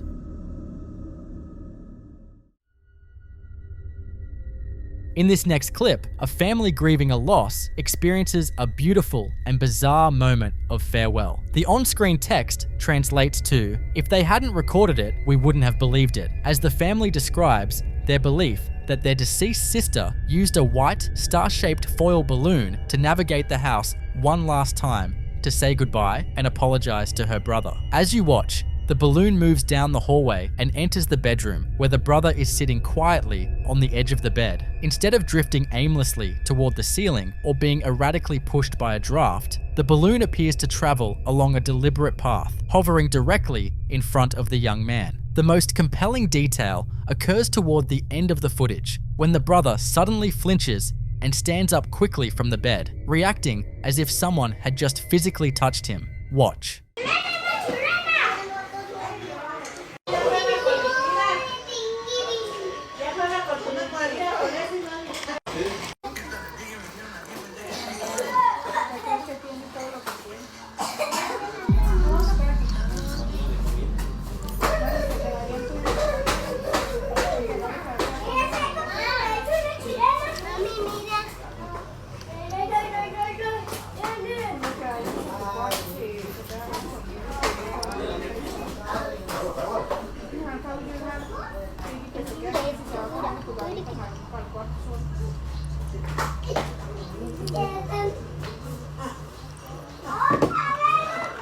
Lightweight objects like balloons are frequently reported as mediums used by spirits to communicate, as they require very little kinetic energy to manipulate or guide. The family firmly interprets this event as a genuine spiritual farewell, dedicating the footage with the message, "Siempre vas a estar con nosotros, mi reina," which translates to, "You will always be with us, my queen." So what do you think? Was this an extraordinary coincidence involving indoor air currents, or did a grieving brother receive a tangible, physical sign from his sister? In the following clip, what starts as a heartwarming family gathering takes a deeply unsettling turn. The footage centers on an elderly woman bathed in the warm glow of candles as her family sings to her. It's a standard, grainy home video, but the atmosphere subtly shifts when you look past the festivities and focus on the open doorway in the background. As the song reaches its peak, a distinct, childlike shadow darts across the room. The movement is quick but deliberate, and the shape clearly resembles a little girl. Watch closely.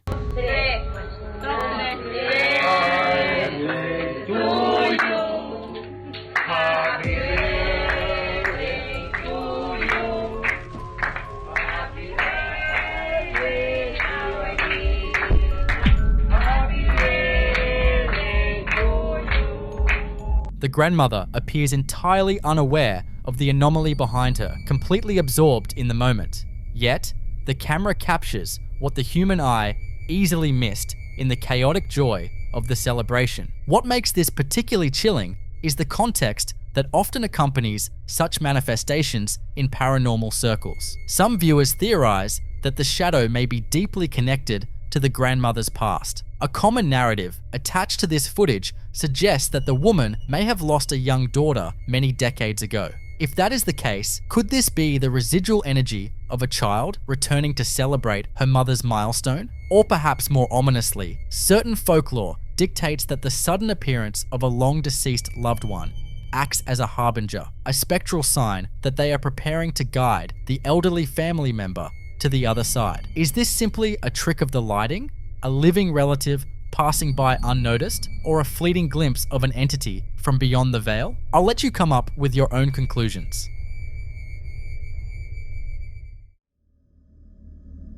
In this next clip, we see exactly why working in a mortuary or a funeral home requires a profound level of mental fortitude and an inherent comfort with the concept of mortality. These facilities are designed to be final way stations for the deceased, places where families gather to release their heaviest, most agonizing emotions. Because of this intense concentration of grief and transition, paranormal researchers have long considered funeral homes to be highly active epicenters for the supernatural. Usually, this activity is thought to be residual, a sort of emotional echo permanently etched into the very foundations of the building. But what happens when that energy stops being a simple echo and begins to interact with the living? Recently, a mortuary worker began documenting her shifts after noticing a disturbing pattern of inexplicable disturbances, and her footage provides a terrifying look at an escalation that defies all logical explanation. The deeply unsettling series of events begins early one morning before the facility is officially open. The worker is alone, surrounded by the sterile, quiet atmosphere of the embalming rooms, quietly prepping for the arduous tasks ahead. Having felt a heavy, oppressive presence in the building during previous night shifts, she decides to keep her camera rolling. The silence of the mortuary is profound, but it doesn't take long for that quiet to be violently broken by an auditory anomaly. Take a look.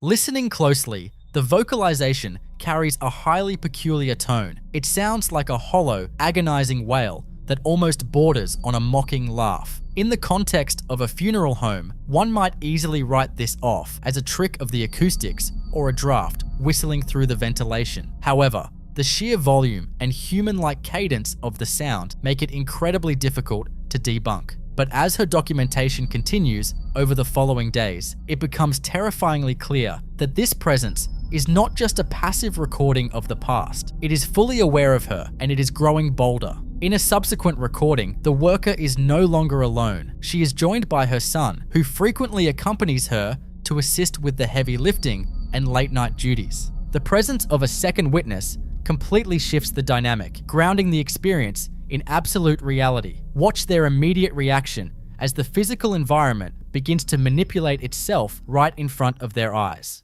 Are you always alone when you're there at night? So thankfully I'm not always alone. My son also comes to help me. He has been by my side for the last few years. He's gonna be 19 soon, but he is so respectful, and he also helps on removals, and he helps me dress the loved ones. That's what we just got done with now. Tonight we had a loved one that was in really good shape, very peaceful, and it didn't take us long. And it's to the point where I don't even have to tell him what to do. He is already seasoned enough to know what we need to do. He hands me the correct tools.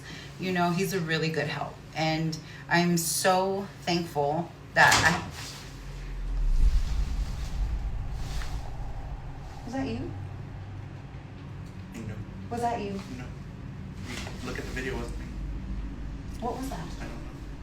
Well, what'd you hear? I don't know. I don't know. Why is that always happening? I don't know. Okay, well, I'm just thankful that he's here. So, and we're done. So.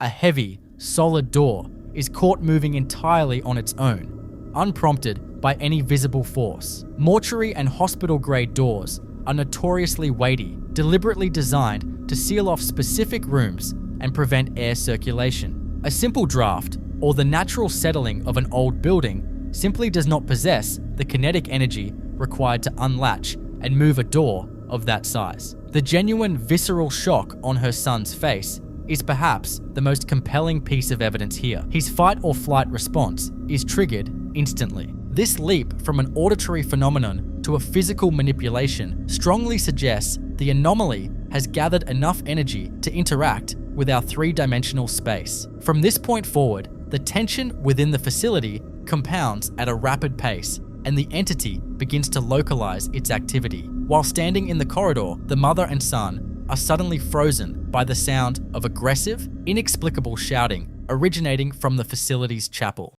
Hey you guys, we haven't made a video in a little while, so I just wanted to come on and kind of refresh everybody with just a little mortician tip here. I don't know if everybody's aware. So when you bring in the clothing to the funeral home, yes, you want your loved one dressed in something either they loved, or say they were in the military and they have, you know, military getup that they want on, their favorite shirt, their favorite pants, pajamas even, just so everyone's aware. I think that this is something people don't tend to think about. But in our world, when families bring us clothing, sometimes they're not aware that in order for the clothing to really fit properly, say it's too big, too small, we have to cut the back of the clothing in order to place it on your loved one.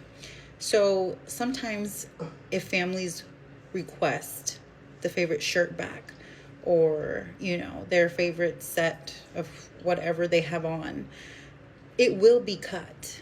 It's very rare, unless the clothing is perfectly fitted to that person, that the director won't have to cut it. I've worked in several funeral homes where they don't cut it, and it... Is anybody here? No, what is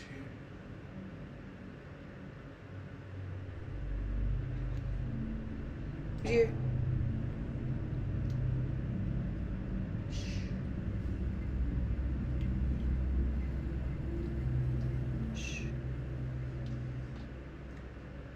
Time to go. What? Time to go. We're the only ones here. I have to go look. There's always when you videotape. Okay, let's go. We're going. The chapel is the emotional core of any funeral home, the exact room where the living confront their final goodbyes. The voices captured here are not faint whispers caught on a sensitive audio recorder. They are loud, confrontational shouts, echoing from a completely empty room. The aggression in the anomaly is so palpable that her son immediately states they need to leave, a primal instinct that the mother quickly and wisely agrees with. Fear is a natural response, and when an unseen entity begins raising its voice in an empty building, retreating is often the safest protocol. However, the most terrifying escalation occurs on an entirely separate day, proving that the entity is not a fleeting visitor, but a permanent resident. While filming in the facility, another loud, jarring noise emanates from the chapel doors. Rather than retreating this time, the mother and son decide to cautiously approach the room to investigate the source. But whatever is dwelling in that chapel seemingly senses their approach and pushes back with a massive display of power. So we're here working. We were hearing some noises in the chapel, so we actually decided to come in the chapel and make this informative video to see if we could catch any of the noises. So I'm gonna explain what this is on today's mortuary information video. So there are times where we get loved ones who are donors. They're bone donors. They take skin, they take what they can for things that anybody may need, right? So when they come to us, we have to prepare them properly, and sometimes there are issues where there can be leakage. So in order to prevent the leakage and keep it contained, the deceased would go in one of these, which is called a unional. A unional contains all of the fluid and I thought I heard something. Contains all the fluid, and it makes sure that while your loved one is being presented in the visitation, we don't have any issues with anything, you know. Okay, let's go see. Because now I'm in the chapel and I'm not. Oh my God. Did the lights go Dude, off the on lights you? went off right when that happened. You wanna go? Let's go. It's always when we're recording. It never fails. It's the camera. Anyways. Just as they step forward to uncover the source of the disturbance. The lights in the corridor are completely severed, plunging them into absolute darkness. This sudden blackout is deeply baffling and crosses a dangerous line. In paranormal theory, it is widely believed that spirits and entities require vast amounts of ambient energy to manifest physically or audibly. They will often drain batteries, drop the ambient temperature, or siphon power directly from a building's electrical grid. The precise timing of this blackout suggests an intelligent entity capable of manipulating the environment, either draining the power to gather strength for a larger manifestation or intentionally plunging the room into darkness to assert dominance and incite terror. It is a calculated, psychological strike against the witnesses. Even after this intense, confrontational encounter, the presence refuses to back down, continually toying with the worker and her environment. In a final piece of footage, the mortuary worker is attempting to film a standard update, speaking calmly to the camera. Yet, the entity reminds her exactly who is in control of the space. The lighting above her begins to pulse and flicker erratically. To prove there is no logical interference, she immediately pans the camera to the wall, revealing a completely empty hallway and confirming that no one is anywhere near the light switch. Everyone, it's 11:45 p.m. and I'm here at the funeral home, and I wanted to make a video to kind of explain. A lot of people aren't aware or are confused as to why funeral directors are at the funeral home at 11, 12, 1, 2, 3, 4 in the morning. So death can occur at any time, morning, afternoon, evening, and funeral directors have to be ready to go at any time. So, you know, if a funeral director gets a call, they'll make that removal at the place of death, bring the loved one to the funeral home, and if they are going to be embalmed, that embalming is usually done at that time. So funeral directors can be at the funeral home all night. If they are getting multiple calls while they're embalming, they have to stop and go and come and finish and go and come and stop and all that stuff. So sometimes funeral directors are at the funeral home all night, and then they have to work in the office the next morning, meeting with families, taking out services. It can get really exhausting, but for me tonight, I am here, or I just got finished dressing a loved one for their services tomorrow. And I like to come in the night because there's no one here. It's peaceful, it's quiet.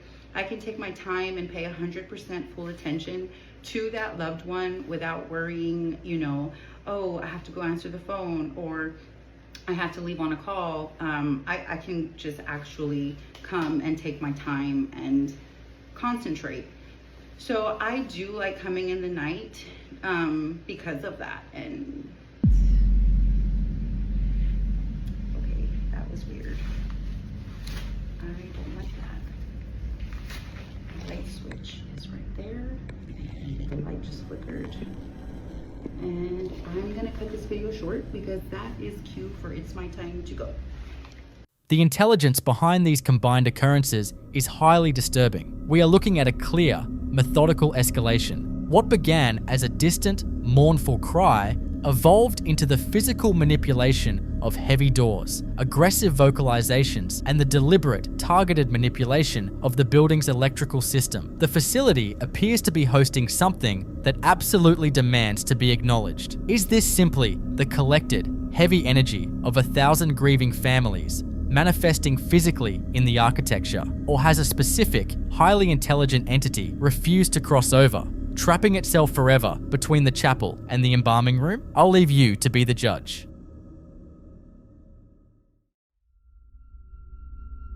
In this next clip, a worker at what appears to be a large cemetery or mortuary complex captures a series of events that suggest he is far from alone during his night shift. According to the man recording, he began documenting the area after noticing small objects being toyed with by an unseen force. Though he speaks in Spanish, the terror in his voice is universal as he repeatedly asks, "Who is there?" The footage begins with a focus on a simple water bottle resting on a flat stone ledge. Take a look.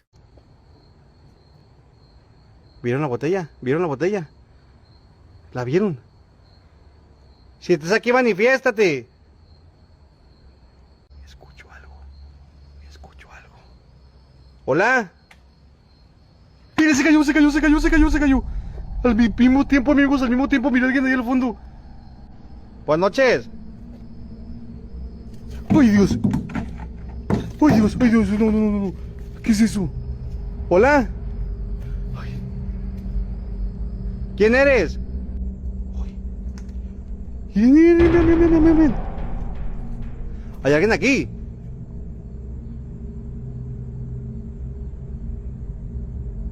Hay alguien aquí.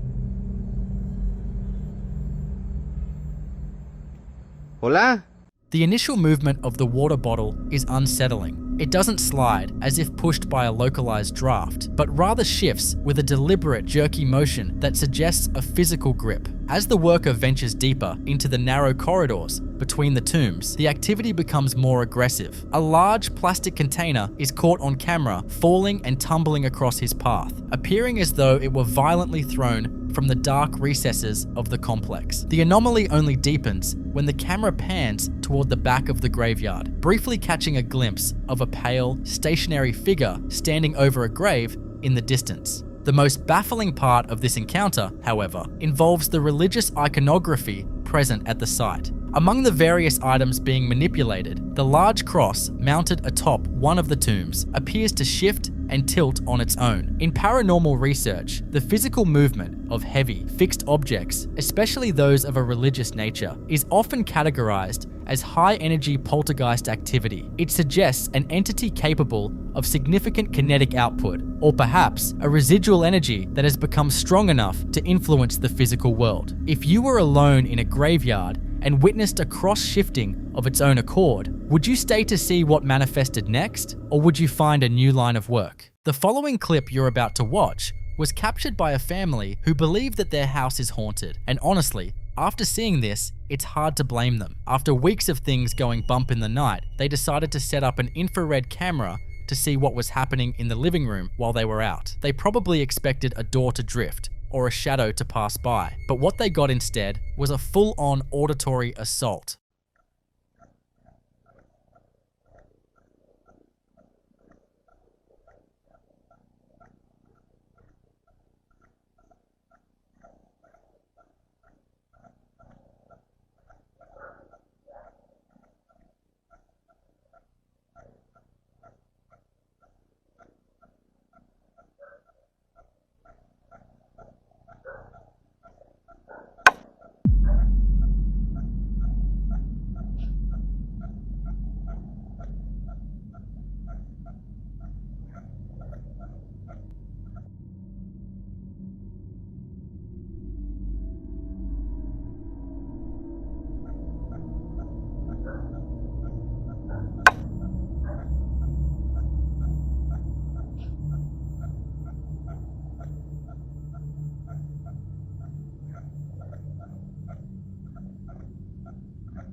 Right in the middle of the quiet, empty house, there's this massive, booming bang that hits so hard it actually distorts the audio feed. It's not just a settling floorboard, it's a localized burst of energy. But the real hair on the back of your neck moment happens seconds later. As the echo fades, you can hear a clear, very human sounding shh. It's as if the entity is mocking the camera or telling the house to keep its mouth shut. Some eagle-eyed viewers even pointed out a faint sniffing sound right before the hush. To top it off, they later caught the sound of whistling and saw clothes on a rack moving by themselves. This isn't just a residual haunting, it's an entity that's fully aware it's being watched and seems to be getting a kick out of performing for the lens. The activity didn't remain a silent observer for long. It soon began to respond directly to the family's attempts at communication. In this next sequence, the mother and her children decide to test if the presence in their hallway is capable of following instructions, treating the encounter not with fear, but with a surprising level of curiosity.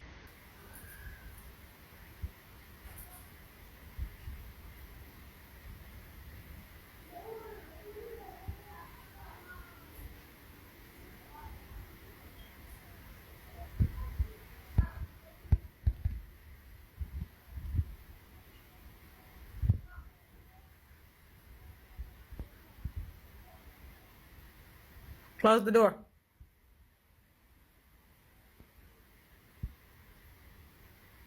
Can you close the door, please? What the fuck?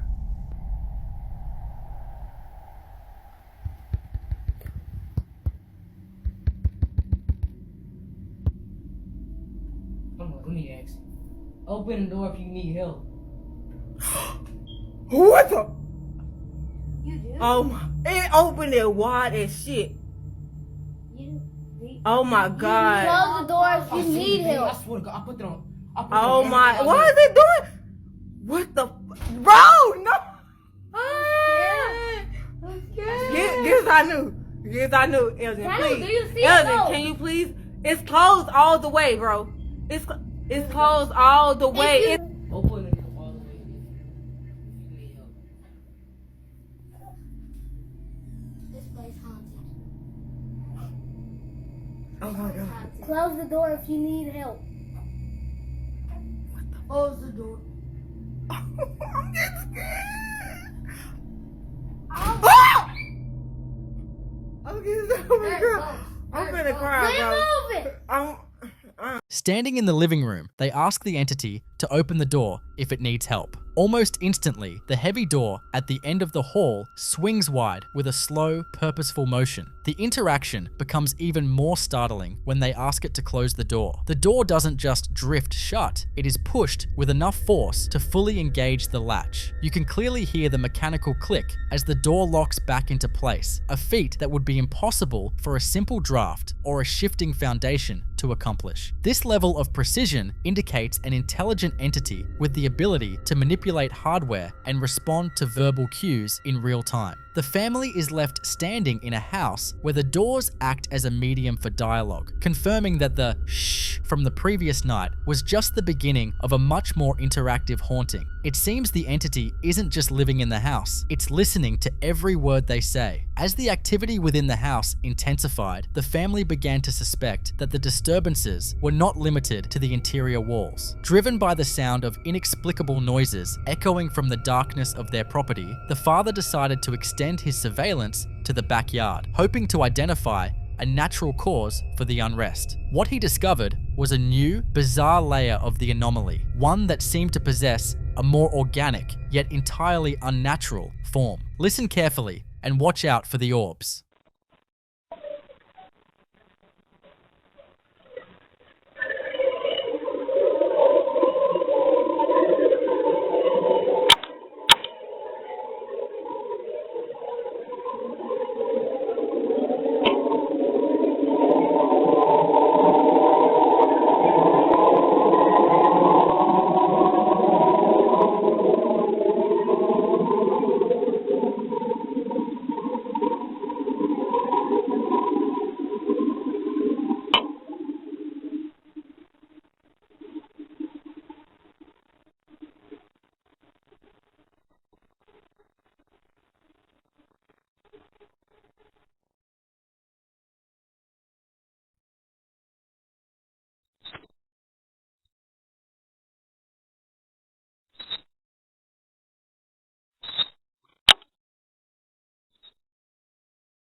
In the grainy night vision footage, what appears to be a large, bird-like creature is seen momentarily before the atmosphere is flooded with strange orbs of light. These aren't the typical dust motes or insects often dismissed in paranormal videos. These orbs possess a self-luminous quality and a level of intentionality in their movement that causes the camera's digital tracking system to visibly struggle. It frantically pans and zooms, unable to lock onto the rapidly shifting light sources that appear to be playing a game of hide and seek with the lens. The father noted that these visual anomalies are consistently accompanied by unusual, sharp sounds that seem to originate from the air itself. This expansion of the haunting suggests that whatever is interacting with the family isn't just claiming a room, it's claiming their entire environment. The presence is no longer just the thing in the hallway, it has become a pervasive shadow that covers every square inch of their lives, waiting for the cover of night to manifest its most bizarre and evasive forms. Throughout the documentation of these events, viewers consistently offered the same piece of advice: move. For most, the logical solution to a haunted house is to simply leave it behind and start fresh. Taking this suggestion to heart, the family uprooted their lives and settled into a completely different residence, hoping to find the peace that had been stolen from them in their previous home. However, in this next sequence, the true, terrifying nature of their situation is finally revealed. At exactly 3:00 a.m., in the absolute silence of their brand new home, the familiar sounds of the unknown returned with a vengeance.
Despite using software to strip away the white noise, the audio remains sharp, with the sounds of deliberate knocking and heavy objects falling from shelves in the distance. The father, audibly exhausted, addresses his audience with a chilling realization that changes everything. He confirms that this is his new house, yet the activity remains unchanged. This is the definitive moment the narrative shifts from a haunted house to a haunted family. In paranormal terminology, this is a person-centered haunting, where the entity is anchored not to a physical structure or historical site, but to the individuals themselves. Moving 1,000 miles away wouldn't make a difference. The shh and the shadows are traveling with them in the moving truck, making it clear that there is no geographic escape from what has chosen them. In the final and most conclusive piece of evidence, the father decides to confront the presence in their new kitchen, seeking a direct answer to the question that has been haunting them more than the entity itself. Sitting in the middle of a room that should be a sanctuary,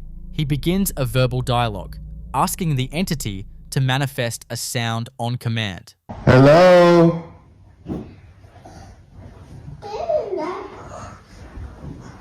Can you make a noise? Can you make a loud noise?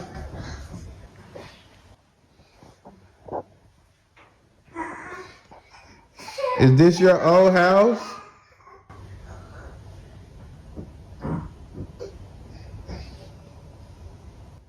Have you been following us?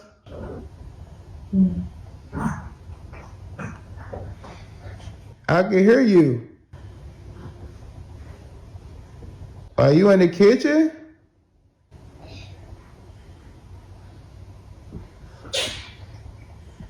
Can you knock 2 times?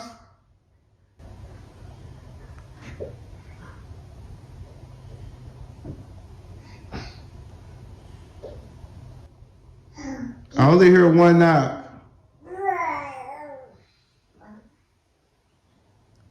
Can you consistently knock 2 times?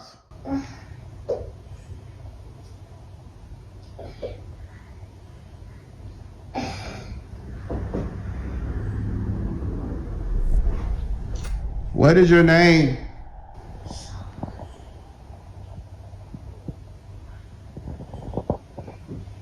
The response is immediate and chillingly intelligent. Perhaps the most disturbing moment comes when he asks the entity directly if it followed them from their old house. The ensuing series of knocks feels like a sentient confirmation, a dark admission that the change of address was entirely in vain. This interaction removes any lingering hope that the family was simply dealing with a bad house. It confirms a person-centered attachment, a phenomenon where an entity is emotionally or energetically tethered to a specific individual or group. The family is now faced with the sobering reality that they aren't just living in a haunted environment, they are carrying the haunting with them. The doors may be new and the walls freshly painted, but the guest in their kitchen is the same shadow that drove them away from their last home. They have discovered that you can leave a building, but you cannot leave behind a presence that has decided you are its anchor. So what do you think? Is there any way to break a bond that transcends physical boundaries? Or are some attachments simply permanent? I'll let you come up with your own conclusions.